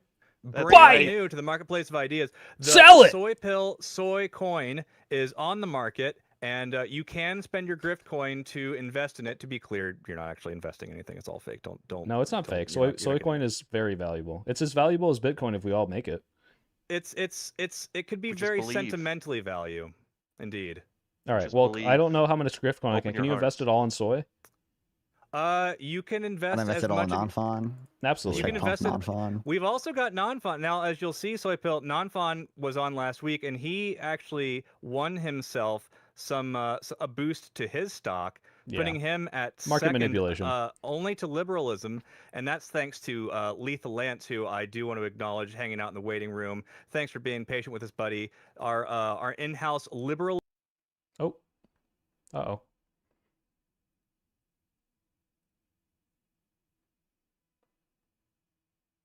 One sec, guys. Oh. Sorry about that. I tried to click on a coin thing and it kicked me. I accidentally joined a server. Oh yeah, the waiting room. That's where we've got our callers hanging out. But yeah, if you want to check it out, the stocks yourselves, we got the marketplace tab down towards a little bit further down in our overcrowded Invest Discord in server. The exchange, different okay. ideologies I'm or gonna different buy content creators that shares. we've had. Select stock, soy, all. Amount of grift All. coin to spend. How do I know how much I have? So, well, you can actually in the exchange you can look at your portfolio like this. Just open it up with the portfolio button. It'll tell you okay. what you've got. As you'll see, I've Okay. got nothing. I've got Well, I've 500 got a little bit of grift coin. I'm going to buy 500 soy grift coin. And what does this do? So, what this Well, does that's going is it to increase elevates the value of soy coin. Yeah. And we've got an algorithm there that will create supply and demand pricing, basically. As people buy Got soy it. pill, it becomes more and more valuable. So we've got an increases actual shareholder competition value. going That's what it's all for. between Right, the so- different ideologies and the different content creators that we've had on. You know, later we'll add counterpoints and Pisco and some of the other people that we've had on. Mhm. We thought we'd slow roll them out as you guys came on the show here. Yep. And so this is also how we keep track of our game scores. But if people buy your stock and inflate the value of your stock should. before we calculate the points, Hmm. that's going to count to your to whether or not you win. Okay, so understood. Well, I'll say the soy coin is the only coin you can use on sex work. So Yeah, maybe so. Maybe it is possible to use the exchange to give your shares to somebody else. So if you can persuade somebody I'm not to giving give you away a my. quick I'm not. beach- What is that? What's this commie gobbledygook? I'm not giving away anything. I'm not saying you, but maybe somebody else. Maybe somebody would like to buy some soy. Well, I shouldn't use the word buy. Use grift coin to acquire soy coin in order to give to somebody else for illicit services. Mm-hmm. Not saying I endorse that, but it theoretically could happen. The With soy that to said, sex pipeline. We've created it finally. the primary go. thing that we're using to track our creator stocks here is who wins our games or who performs well in them. And in continuation with last week, we're going to now go to a game that we like to call Make James Say the Thing. Make James say the thing. Indeed, Brilliant that's what title, Kyle. That's absolutely brilliant. You know, it works, and it certainly sells what we're going to be doing here. So, if you're familiar with the game Password, it's more or less that. But we've got above me, I have 8 panels hiding 8 different words. James doesn't know what any of them are, and it's going to be your jobs, and by yours I mean our 2 contestants here in Make James Say the Thing. For the first time on the show, we've got Soy Pill on my left, and on my right, returning champion from last week, we have Nonfon. So each of you are going to pick a number between 1 and 8. I'm going to reveal the word while James closes his eyes, and then you're going to have to get James to guess that word using nothing but one-word prompts. Okay? Okay. And so you're going to start with 5 guesses. Now you see these little Well, podiums so in front of my you. ability to perform in this game is contingent entirely on how smart James is. You've got to rely on James's intelligence to Jesus. either know these words or discern exactly what Oh, you mean. God. So, yep, I will. You know what? I pick on James for the sake of the show, but I will say he's a very smart guy. I think you're in good hands. Sometimes. In fact, he got Nonfon's guess on the first try last week, netting him the I feel a entirety. disadvantage. of his Their mind winnings. melded already. All right, okay. Maybe so, but you'll see these That is columns on the a podium. wonderful picture of me, by the way, that you. I wanted to choose the best one that I could. For He also the looks purposes of bigger this than me. game. Did you shrink me on purpose to make me have body dysmorphia? Well, I needed to. That giant arm that you've got is just throwing the proportions off, and I had to make things look a little bit more normal. I'm gonna make me go do It covered the push-ups before we screen start. before. Yeah. So All right, I'm you'll ready. see these columns. Well, before we get into it, I need to explain. You've got 5 guesses with which to get James to say the thing. You're going to start at 1,000 grift coin, put into your stock. But for every guess that James gets wrong, it's going to tick down to the next one below until you have 1 guess left at 200, and then after that, you're unfortunately going to lose the round with nothing to gain from it. Got it. quick note on this: Nonfon was kind enough to help us test this game, and we awarded him with an amount of grift coin that was entirely too much, and we had to engage the regulatory 1984. body of Right. you can have your criticisms for sure. It was a hard decision that was not come to lightly. The regulatory body had to rescind some of those winnings for the health of the market long term. To make it up for you, Nonfon, for being a good sport, we are going to be donating 5 million grift coin to a charity of your choice. So you can Let's get go. back to us with where you want us to send that fake money, and we'll even put it in your name so they know that it's from you. So then, with that said, the category of today's show is Democrats. We're going to be good. examining 8 different Democrats that we might be hearing more about in the near future. Since we are talking about politicians, I'm going to add the caveat You that picked the worst category for me. I'm gonna be terrible at this. Go back Oh. to commie stuff. That's I'm- why I got I'm it last time. I'm Last time the afraid hint that was the answer was oligarchs, and so he just said Elon Musk. Wait. Bob's your uncle. We're done. And all 8 Easy are peasy. people. All 8 are. I'm gonna Oh, have I'm to guess a doomed. person. It's not a concept. It's not a. It's a proper noun for each of these. each of these panels is hiding the name of a person. Oh God. This All is gonna right. be utterly painful. All I right. apologize in Now, advance. since James is not well acquainted with the names of the Democrats, to be clear, I didn't go with any deep cuts. We're not dealing with any James We're about to Tallaricos or find out Katie how Porters or anything fucking like stupid that. I actually am. Jesus, we're done. Uh, The s- show's but done yes. for after this. Well, don't write it off just yet. With that said, Make these Nonfon, easy. as our returning champion, I'm gonna allow you to go first. So if you could please pick a Oh, boy. number between 1 and 8. I'll do 6. Okay. All right, James, I'm going to ask that you avert your eyes for a moment. I'll let you know when you can open them back up. Let me know when you're good. Got We're them good. closed? Okay. Here is the name that you have to make James say. Got it, Nonfon? All right. Yeah. Okay. Okay, the panel has been closed once again. James, you can open your eyes, and Nonfon, we're starting you out at the top of the column. Go ahead and give your first prompt.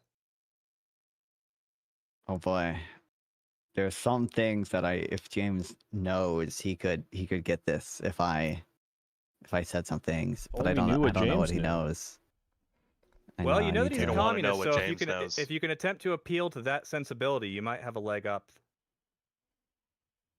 Assume not much, and you might be close. I'm not certain he's gonna get this. I'm gonna go with. I'm just gonna say 25. What? You don't get that toy, Phil? I Oh, don't no, even it's get that. Jover. Oh no. It's Jover for you, dude. Well, James, give your best guess.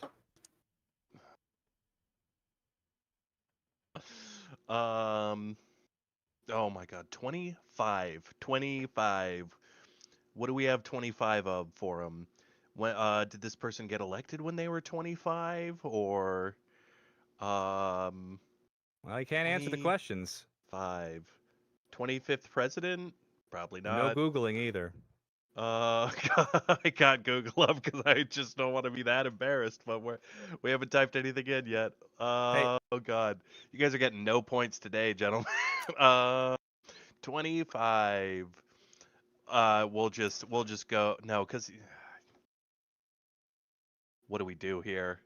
We say a name, James. You gotta pick somebody. Let's go with John Ossoff or Ossoff because we're just doing last names. That is No. going to take us down to the 800 mark. Nonfon, give us another prompt. One word, please. Fucking hell. Hey, Fucking Nonfire, hell. you're not reading Okay, my we chat, got- right? No, I don't Me, have no. it pulled up. Don't read my chat. There's. You could have gotten it with that if you knew, if you were in the know. There's other Okay. words. I'm thinking of that if you're in the know, you could get, but I think they're gonna be. I just think they're gonna be too vague to immediately recognize. I don't know. Oh, my chat's explaining your clue. I think you're like 3 layers deep, bro. That's wild. It was like mentioned earlier. I thought maybe Uh-huh. if I regardless. I'm gonna go with cycle and hope that you understand what I'm. okay. Cycle. Okay, James, what have you got for us? You say cycle or recycle? Cycle.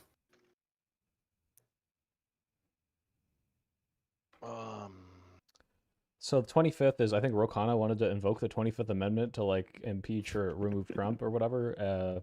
Not the play. That's like a pretty deep cut. Cycle, he's talking about the Ro Khanna cycle. This is way too much for me. No, I got nothing. You gotta say a name. We're just gonna start saying names.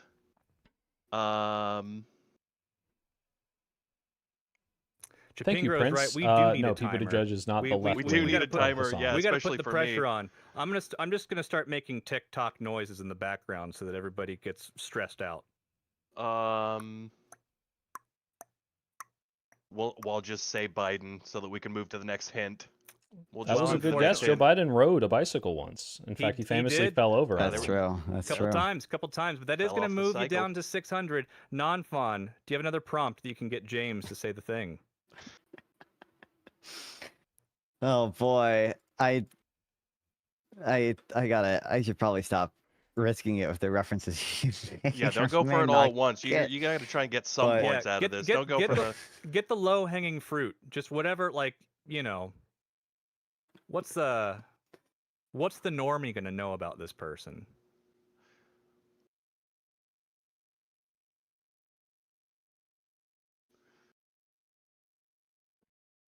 Okay.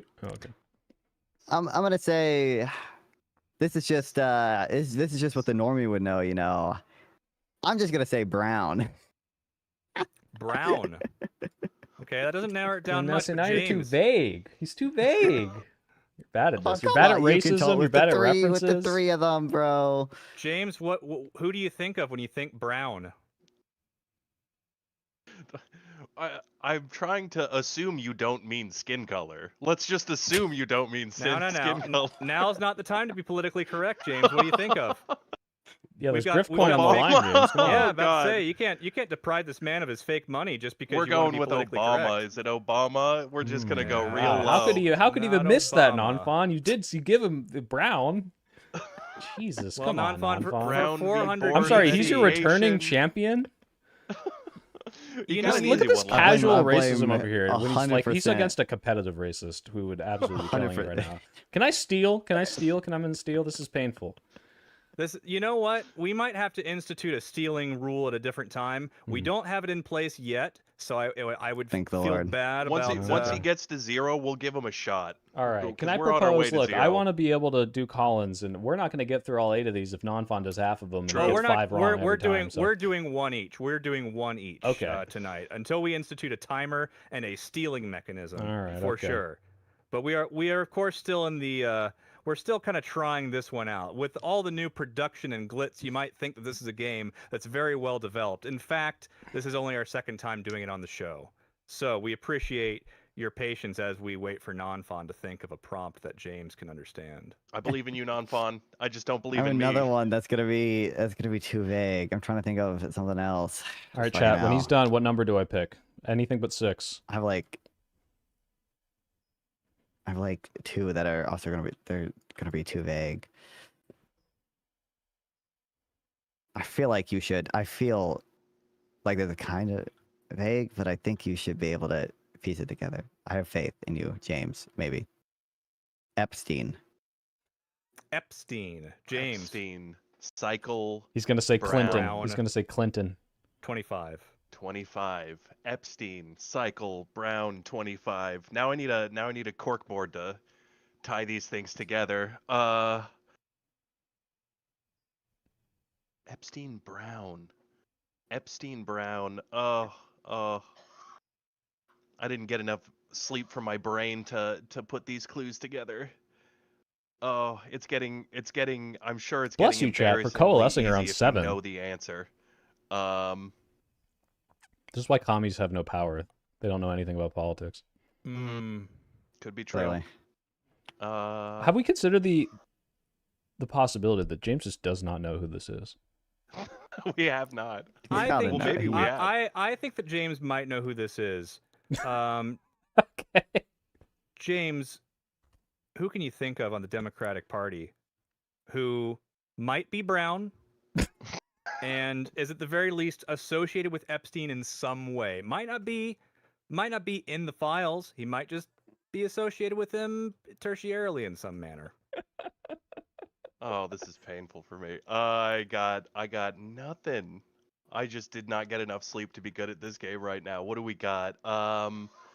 Epstein. There's so many people on that list.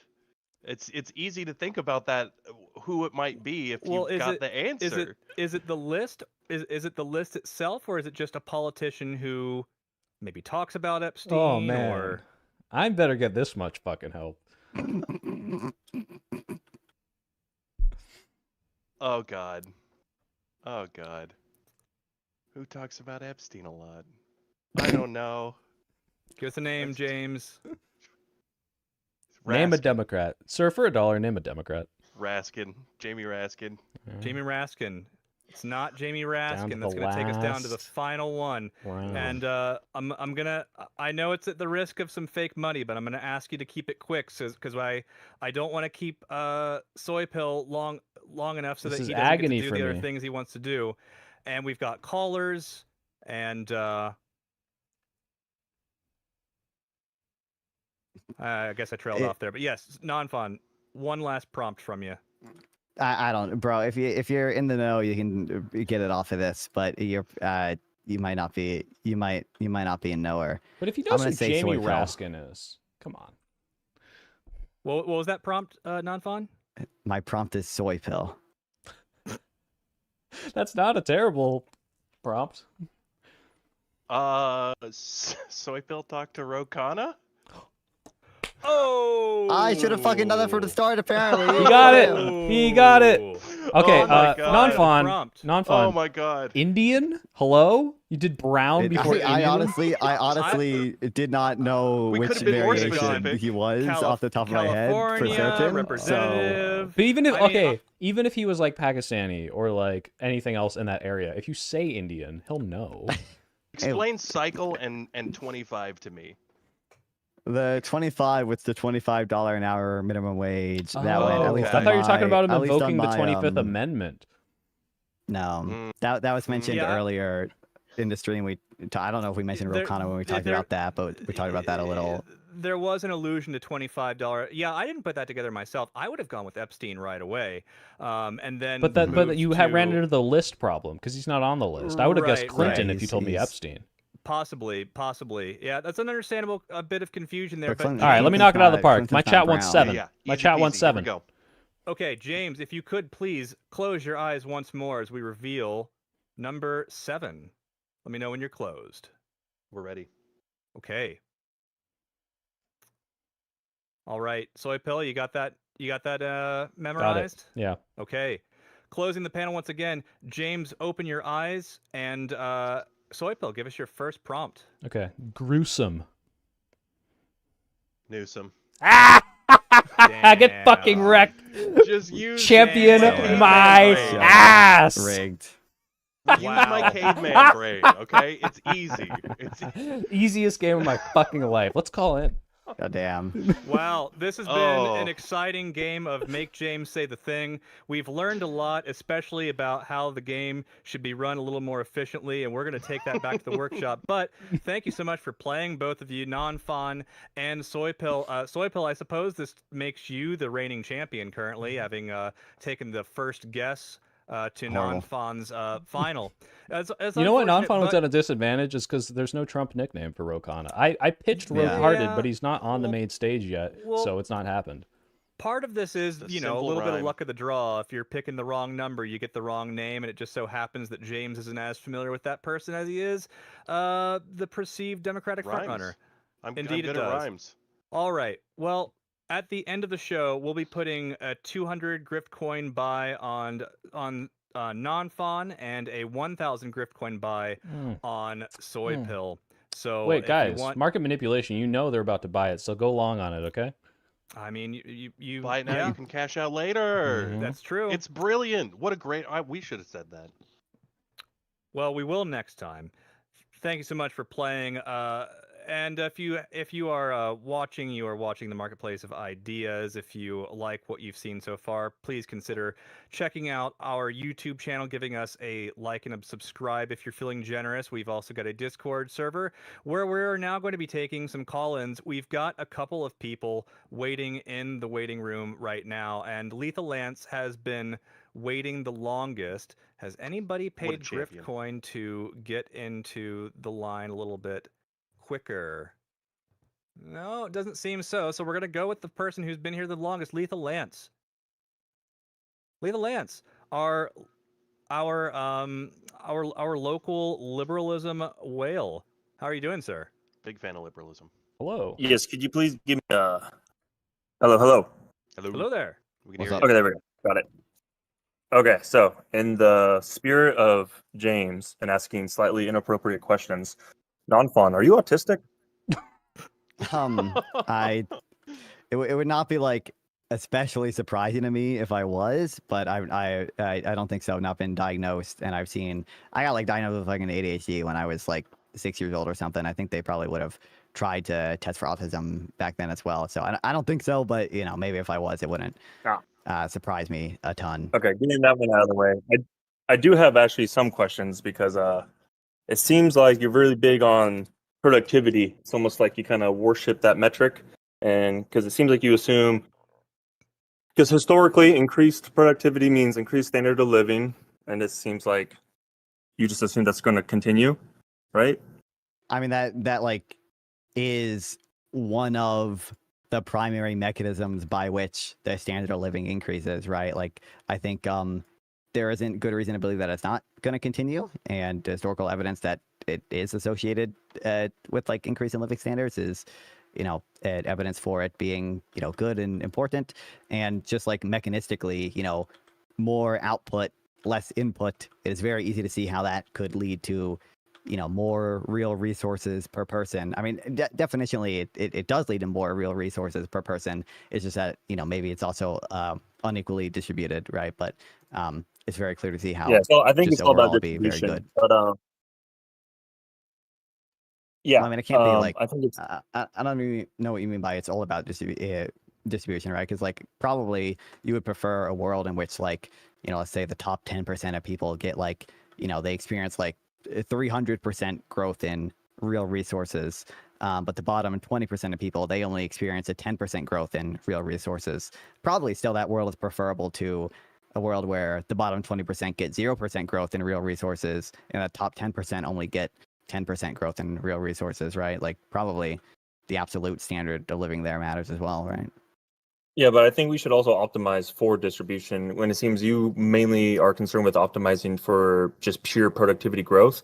And I think it seems like you're okay with sacrificing workers' interest to maximize business interests in the name of market efficiency, and innovation was brought up a lot, because it's assumed I that just care about like what's best overall, right? So like, you know, I don't think like business interests is something that like is some cohesive, coherent thing that exists always at the antagonism of like workers' interests or whatever. Like I think, you know, businesses, you know, obviously to some degree that workers are better off for having a job there, right? Like there's insofar as there's a competitive labor market, I think it's fair to say like employers are benefiting the workers of the firm to some degree, and I think they typically are doing types of innovation or types of, you know, whatever they're engaging in is probably helping consumers or other firms, Well, if there's some Nonfon, I want to intermediary interrupt to some here degree. real quick because you're saying I'm doing what's Sure. best overall, and I don't necessarily think you're being bad faith or lying when you say that, but I would ask you to reflect on what are you using to measure what is best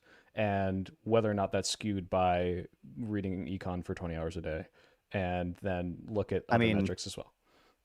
My ultimate metric, you know, would just be like total utility, right? Like what is, you know, ultimately just what gets the total amount of happiness, total amount of positive quality in the world higher.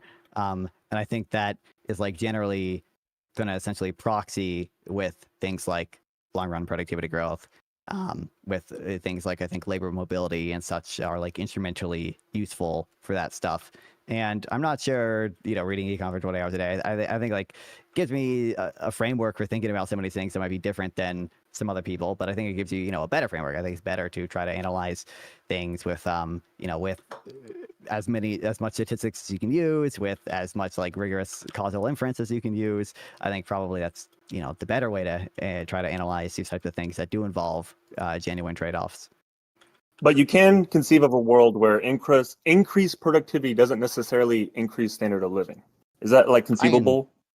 That is conceivable, yeah. I just think like, generally we don't have good reasons to believe that would typically be the case. Like I'm not sure like Okay, so earlier historically. Oh, go ahead. Yeah, so earlier in the conversation we had a slight mention about like automation and all that. So let's say there's two worlds, right? In world one, automation increases productivity like double. Like worldwide, the global economy like just doubles in productivity. But all of also you were pushing back against antitrust laws. So let's just say, I don't know, Google, Amazon, Microsoft, they basically own most of this. And they see fit of the fruits of this productivity. And so productivity has increased and it doubled. But in world two, same thing. But let's do like I don't know, some demonic socialist policy, like a sovereign wealth fund where every citizen in America owns a part of this. Because like I think it's Sweden or Finland. Norway, I'm assuming you're thinking of the big One sovereign of wealth those. fund they have. Yeah, with the oil. Yeah. Yeah, right. Okay, so instead of oil, we just have ours like AI automation, and every citizen receives a dividend. They own a part of this, and but the productivity is the same. Which world do you think results in better outcomes for the average person? Well, you technically didn't specify enough, for me to fully say. So I think like when you say productivity is increased, twofold, right? But like most of it is like owned by these big corporations or whatever. I don't think like merely because it's owned by these big corporations or whatever, that necessarily implies that, for example, consumer welfare isn't higher than the counterfactual, or that like overall the absolute standard of living is higher than the counterfactual than the other world, right? So I think like I would prefer a world, generally speaking, at least, in which like there is more total consumer welfare, there's more total surplus that is like more unevenly distributed compared to one where there is like more even distribution, but like just less total consumer producer surplus. There are going to be like, margins to some of those things, because obviously like there is kind of diminishing marginal utility to consumption and to wealth and such. So I think like, there are arguments for redistribution. On a very fundamental level, though, I don't think inequality is intrinsically bad. I care about the total amount of all we know is happiness that it starts with happiness in the world, essentially. And I don't within the confines that were hypothetical. Technically, you didn't give me enough information to say for certain which one would have the higher total about happiness. Alrighty. We should probably limit it because we're going towards the end of our time here tonight. If you want to say any last words on that, Lethal. Yeah, so my last words will be, everyone has been thinking, what is the perfect message and the perfect policy? Well, I have here to give the answer. The perfect message and the perfect policy are one of the same. And it's simply the only ideology that has been shown to overcome the oligarchy. Does anyone know what I'm talking about? I do, because we talked about it earlier, but you mean yes. Turn positive of the economic century, policy. Yeah. progressivism. Oh my God, hella base. And Nonfon, I don't know why you're so antitrust laws or anti-union, but man, this is what created this damn nation. It's what created such great wealth and high standard of living. And I think without all these antitrust laws and workers' protections, consumer protections, man, the world would be a much worse place. And I feel like we've been moving away from that. So I think the winning message for Democrats, because imagine if Teddy Roosevelt was alive today, he would beat every single candidate you could put up against him. A conservative would vote for him. A freaking leftist would vote for him because he's so pro-labor, and that's the winning message. So do you have anything to add to that? I don't know if I would vote for reincarnated Teddy Roosevelt. I have to look into his politics a little more. And He was he wasn't so in the Teddy episode? Roosevelt, Yeah, born in means he was 1980, reincarnated. socialized in the modern society, so he's not as like old school I'm racist. sorry. He doesn't I believe said in. I'd have to look into it. Not I'm gonna listen to this man propagandize and lie about Teddy Roosevelt. Who knows Well, Hey, what the he's a real great truth? man. You have a political bias, sir, and I Teddy- don't trust your But, intentions. I understand you got to get through caller, so like I'm not gonna be able to have a full debate with this dude or anything. If he wants to call into my stream afterwards, he can, because I'll still be streaming. If you'll still be but, on, you know, I'll raid you just, because I'm getting off soon. So Hell yeah, based. I forgot that appreciate I it. should do that. But just like one quick response to that or whatever. You know, if you watch my comment on antitrust earlier, it was not me saying antitrust is intrinsically bad or whatever, or like I'm intrinsically against it or whatever. It was that the standards by which we judge many things today is not, I feel, the appropriate standard. I feel that they are too concerned with concentration as compared to consumer welfare. I feel that they define markets too narrowly and don't focus on sort of broader indications of competition that are more useful to focus on. There are certain things that to some degree, this is not like maybe as common now with Trump or whatever, but like I mentioned the just regressions that they use of HAI, which is to measure concentration on price to try to like prove any type of harm to consumers or whatever. I think that's just a totally incoherent, flawed method. And those are my critiques of antitrust. I'm kind of ambiguous on the antitrust historically, how good or bad it was. I've not done a ton of reading into it. Well, All right. that was. Could I have one sentence? One my sentence. my goodness, give a mouse a cookie. Fine, go ahead. One sentence. Okay. Here's why wealth concentration is inherently bad. All right, Concentrated very wealth good. That was your creates one concentrated sentence, influence and, and control we're of happy great to have you man. here on the marketplace of Wait, ideas. Lethal one Lancing. sentence. You asked for one sentence, and I gave it to you. That sounded like You didn't that ask sounded for a like colon in the period to me. sentence, okay? Yeah.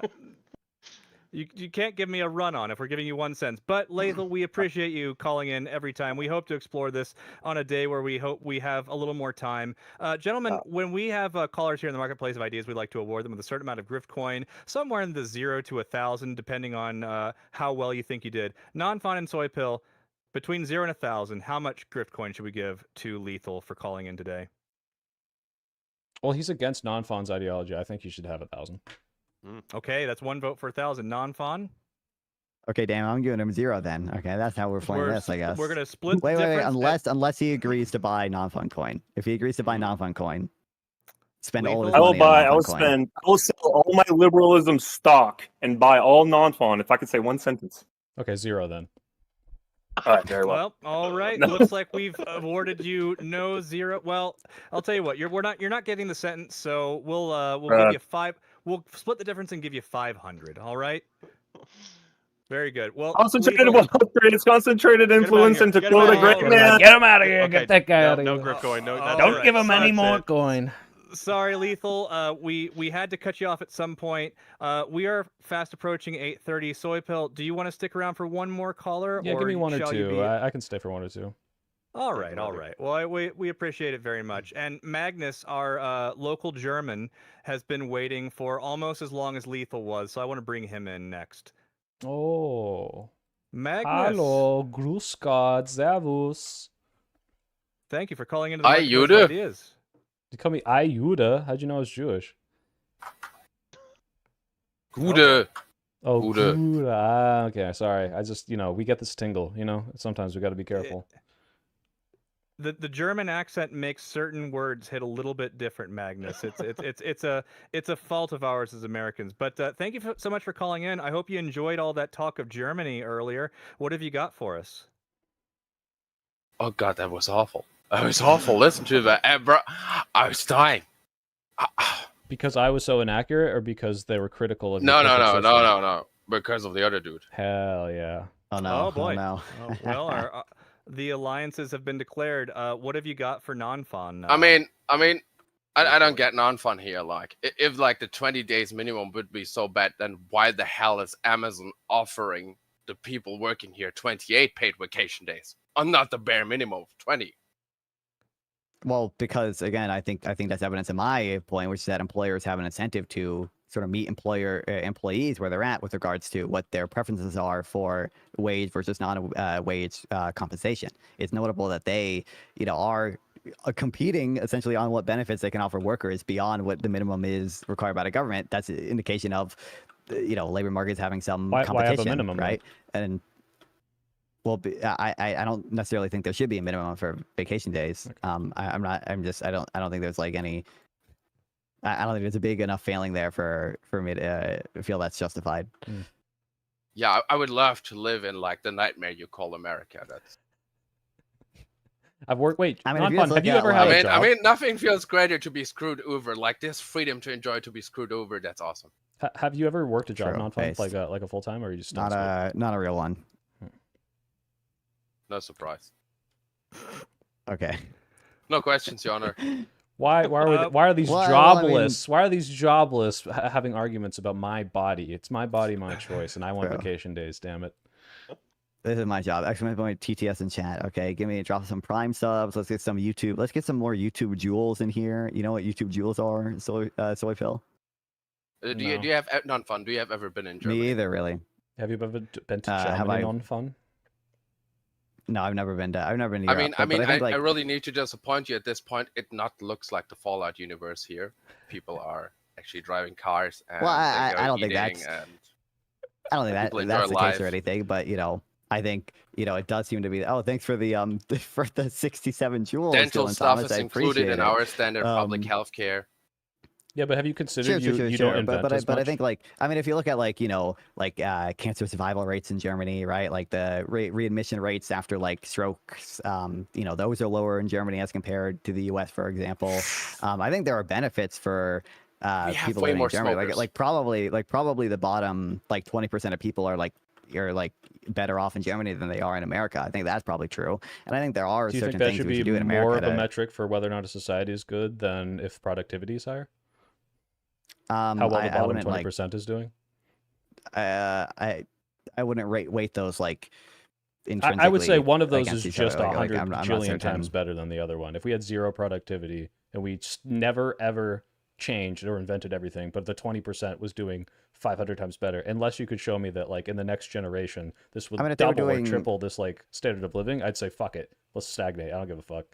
We're just Sure. keeping people in a better spot. if we're assuming the bottom 20% are doing a absurdly amount better off or whatever, then probably that would increase total welfare, right? Total happiness. I'd be in favor of that. It's just that it's kind of ambiguous to me, which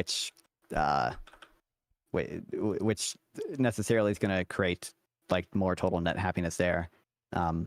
At least you'd have to specify if the more workers about. make more stuff, or if the people of the bottom 20% are dying and less and have more money.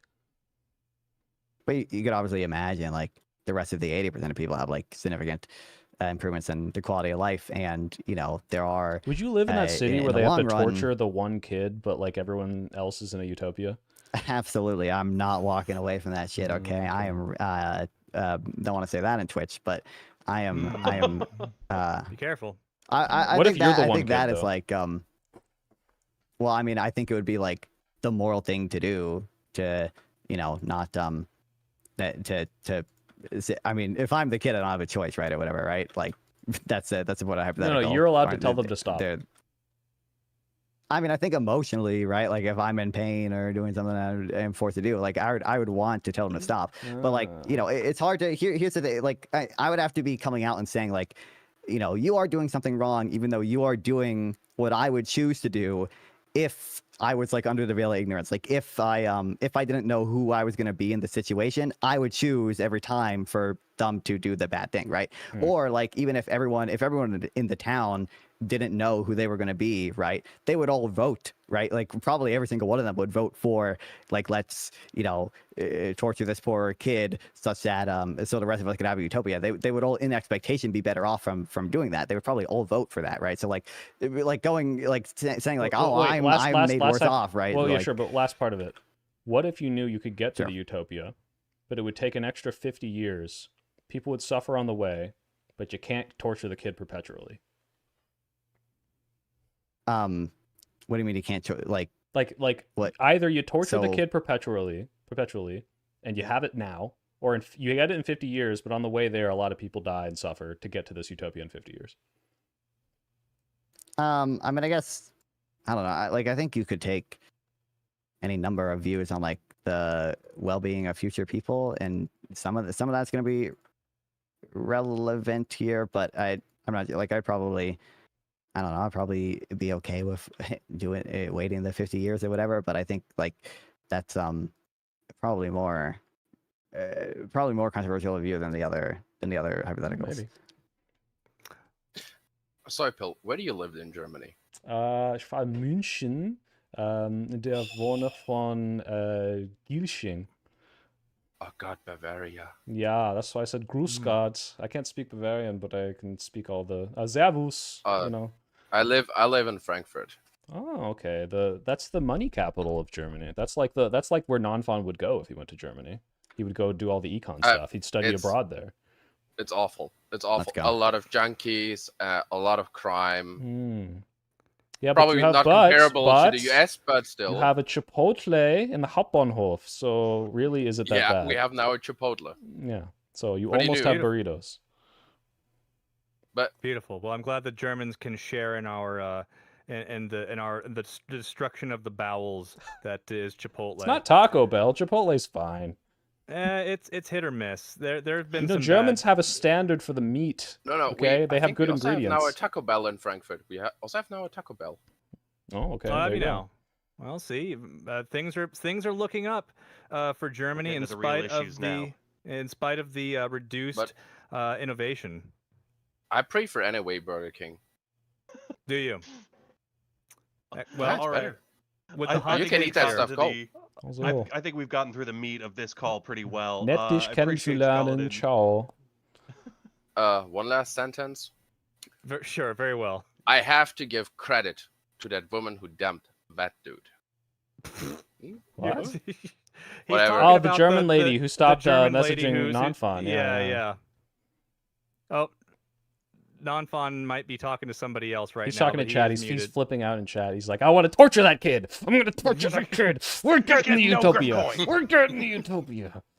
All right. Well, with those declarations made, Magnus, thank you so much for calling in. We're happy that you stayed up to hang out with us a little bit, and thank you so much for hanging out and waiting. How much grift coin should we give Magnus here? 1,000 grift coin for the 1,000 Jahres Reich, I would say. But in euro. But I have to correct one last thing. I'm not only German. I'm also from Switzerland. Okay. Pick a side. Pick a side. All right, Magnus, we're going to give you 1,000 grift coin, and great. Thank you. Then I can buy soy some pills. pill coin. Yeah, you can indeed buy some pill coin. All right, we'll chat with you later, Magnus. Thanks so much for hanging out. All right, and with that, soy pill. I can do one more. Why did he just have his password? Oh wait. What's that? I've got mine on my desk. What am I saying? Never mind. Damn hypocrite. Well, I know that so he can escape Germany at any time once the economy breaks down from all of the anti-neoliberal policies they're using over there. So it'll happen soon, and he'll need to escape. We've got one more caller with soy pill, and then Nonfon. Do you want to stick around a little bit longer and take anybody else who's hanging out? Yeah, I'll stick around. Yep. Very cool. Well, then let's bring in Sample Text, because Sample Text has been waiting for a minute. Let's go. Sample Text, thank you so much for coming out of the Marketplace of Ideas. Good to meet you. Yeah, no problem. Heads up, I'm Nonfon's bestie, so I'm going to just attack Soykill. Very well. Oh, God. Yeah. For one, can I talk about something not necessarily related to populism? No. Just like ask him a question about one of his videos? Okay. I don't see why not. Right. Sure. Now look, I hate Trump. Nonfon, you can attest to that. I'm patient zero of TDS, right? True, very true. Yeah, so I have no interest in defending the guy. But the whole Epstein thing has been a complete hysteria. So I watched your Epstein video about Trump. You lay out the things most indicting of him. I don't think you put that much emphasis on the letter, which is, in my opinion, the most suspicious thing out of the files, and that was even before the release of the files. But like, can we agree Virginia Giuffre has never alleged anything wrong about Trump. Like never. Like Yeah, yes, I said that in she my said video. Of she course, we was. can agree. Yeah, I but thought you also watched she it. endorsed. I was gonna say she endorsed Trump in 2024. Isn't that like a thing we should mention? Okay, That she like literally endorsed him. sure. I mean, it seems like she's not alleging Okay. any wrongdoing. That was the point of my video, that she was Yeah. not one. Okay. Fine. Okay. Then that's fine. That's fine. That's fine. Then okay. Okay, I but all felt the that other was stuff's under. bad, right? That's fine. Like Okay. all the other victims Well, and all what's the. the other stuff? I don't What's the know. other stuff? You know, Yeah, I now you mean, tell me. I mean, I think he pled guilty to literally fucking an underage girl. Yeah, so that's bad, right? Did he do that? And I don't think he was a snitch. Yeah, he pled Epstein? guilty in Yeah. 2008. Oh, I didn't know he pled guilty. Yeah, he pled guilty to 2 counts about the same girl. Now she was like, if you Oh, want the Michael Tracy you're talking about line. Epstein. I'm talking about Donald Trump. No, Trump never did. Yeah, Yeah. Trump. All the other stuff is terrible, right? Like so, the beauty pageants thing and the letter. Talking about how he wanted to fuck his daughter. Yeah, true. Okay, so and like you I'll date realize this you're girl in 10 Nonfon's years, best whatever. friend. I try to defend Nonfon, tell everyone that he's not a libertarian, and the first thing you come in is defend pedophiles. True. Well, either way. Now let me actually defend the libertarian position. No, I'm a neoliberal like Nonfon. We basically align on everything. He copies all my positions. So on the economic stuff, like tell me where the logic goes wrong. Okay, on average, just generally as a heuristic, the more costly it is to hire people, the less employers will want to do it. Okay, and unions make it more costly. So you create more unemployment by strengthening all these unions. Is that like a terrible inference? Because it's borne out in the data. No, that's not a terrible inference, but you have to look at the trade-offs of, are these unemployed people going to be taken care of by the increased wealth that you take from richer people? Are the people who are working going to have better protections and a better standard of living because they're not being abused by their employers? Do the unions like negotiate wages in a fair way, or are they stagnated growth by just making sure nothing ever gets done because they're super bureaucratic? Like, there's like a million different factors that would not make me pro or anti-union. Period. Yeah, or if they oppose innovation, that I mostly care about consumers. Right? I think consumer welfare is the best metric. And so unions tend to make the product more expensive. They tend to oppose innovation, which makes it cheaper, right? Now, obviously, workers are consumers. And so if we have more unemployed consumers, they can buy less stuff. That's pretty bad. But yeah, unions sometimes are good. I just think the literature on the whole gives very good reason to suspect unions. And I'm a study bro. I'm like Nonfon. I'm econ brain. Sorry, but I'm a study bro.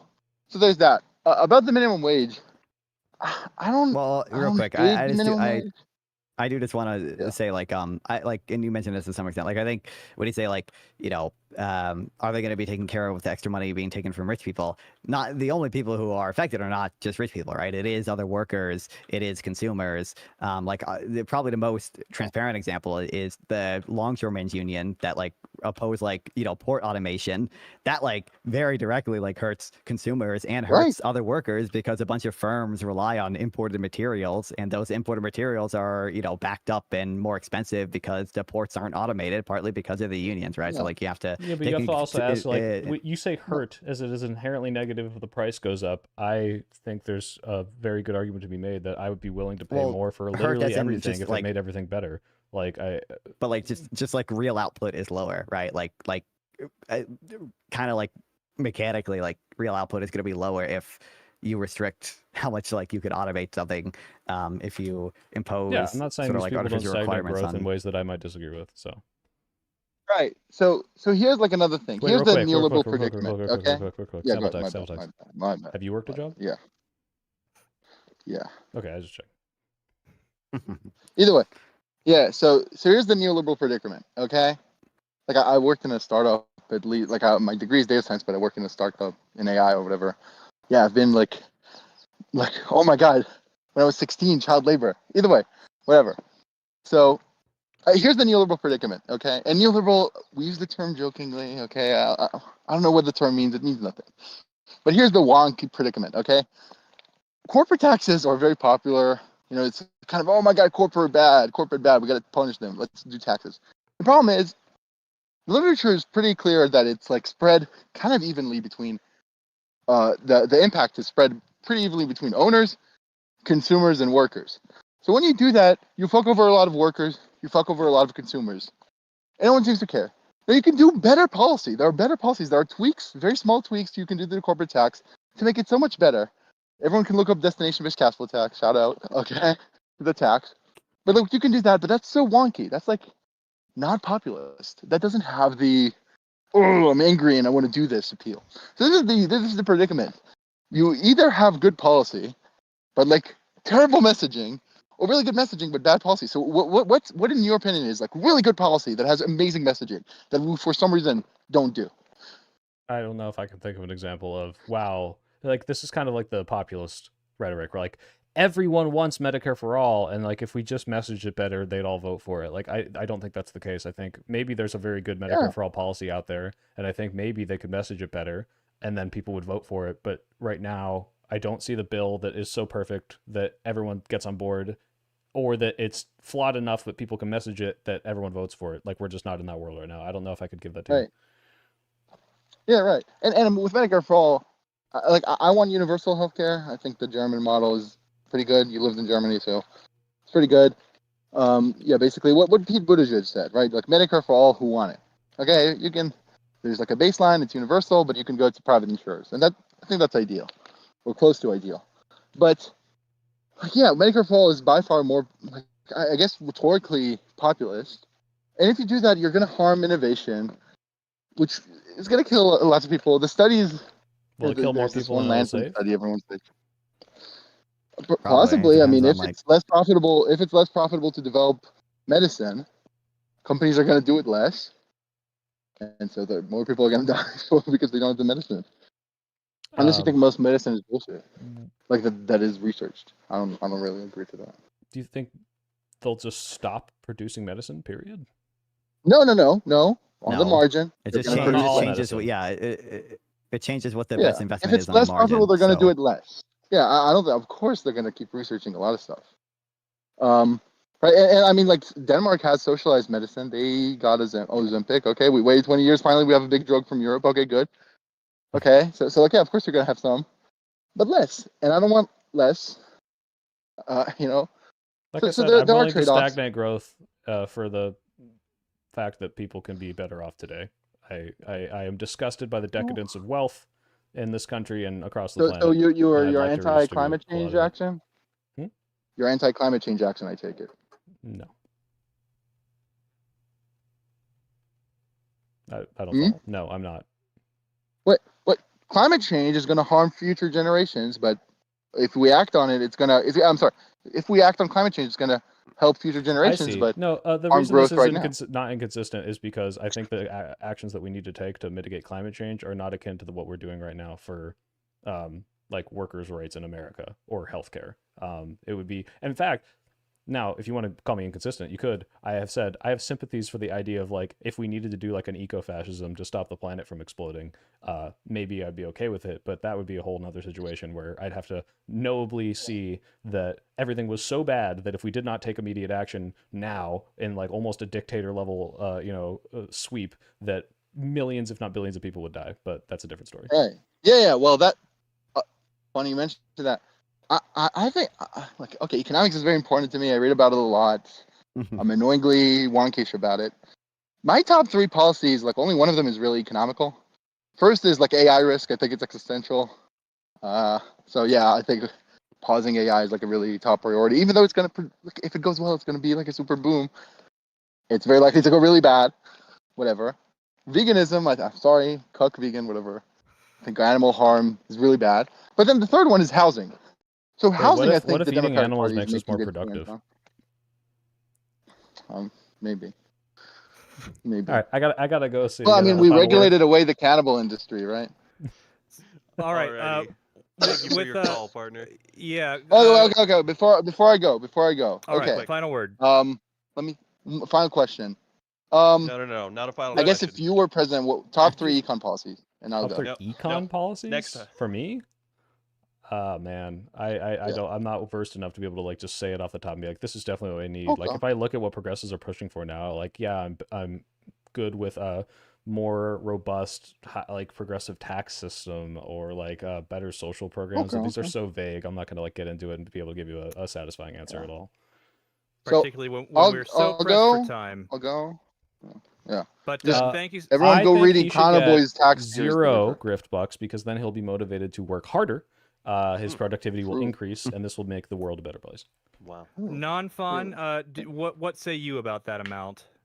I give him 1,000 so he buys more non-phone stock. Hashtag bump non-phone. Aw, We're going to split the on difference and give you nepotism. 500 grift coin. Thank you so much, Sample Wow. Text, for calling Oh, that's in. a lot. We will hope Wow, to thank you. hear Bye. from you in the future. With that said, Soy Pill, thank you so much for coming on Yeah, tonight. this was fun. Thank you for inviting me. Yeah, we would love to have you again sometime if we could afford you. How else am I going to maintain the belt? Well, and with that said, before you go, we should probably execute those treasury buys and see how you stand on things. So I'm going to open up the commands here. We're going to execute a 200 grift coin treasury buy for Nonfon. Wait, Kyle, can we beg him to stay for 2 more minutes and run one round of the more salacious I already closed those in anticipation that we would be ending soon. So well, then he'll just have to come on another time. indeed, that would be a great time indeed. It's unfortunate we didn't get to play any podcast or Prisoner President, but we will hopefully get to that at some point in the near future. And with those treasury buys executed, we are now looking at Soypel has overtaken Nonfon in the marketplace of ideas by just barely. Both are standing at about 0.0168 grift coin. Can I make a proposition? Tie. Kyle? Sure. Yeah. Chat just gave me a good idea. Absolutely. Can I give all my soy bucks to Israel? You can get absolutely. You know what? We'll hold them in reserve. If they have a Discord account. Send them all to Israel. If Israel wants to make a Discord, they can join the server and they can play podcast or Prisoner President with us as much as they want. All right. Man. I'm really treading the anti-Semitic community line here. Well, you got to get audience members up. Oh, the numbers have just shifted. Soypill has pulled ahead by a little over 0.002 points. So for now, we're having a bidding war. You are the reigning champion of the marketplace of ideas. I'm putting a huge short on Soycoin, and I expect the drop off, guys. We're market manipulating. You're rug pulling. I'm rug pulling. All right. I gotta go. Nonfon, my last words to you. First of all, thank you for the show. This is great. A lot of fun. I love the production value. Nonfon, my last words to you is that the world is not ideal, and I believe in a better world, and I think you should too. Well, I'm sure we'll talk again. Incredible. Bye, man. Excellent. All right. Bye. Thanks, Thank you so much. All right, guys. I'm gonna raid you into Nonfon, but last thing is that I wanted to update you on stuff. I got a WIC panel on Wednesday. Maybe an Andrew Wilson debate on Saturday, depending on what the topic he picks is. I might just instead die. Otherwise, I'm unbanned on Twitter. Oh boy. And that's it. I love you.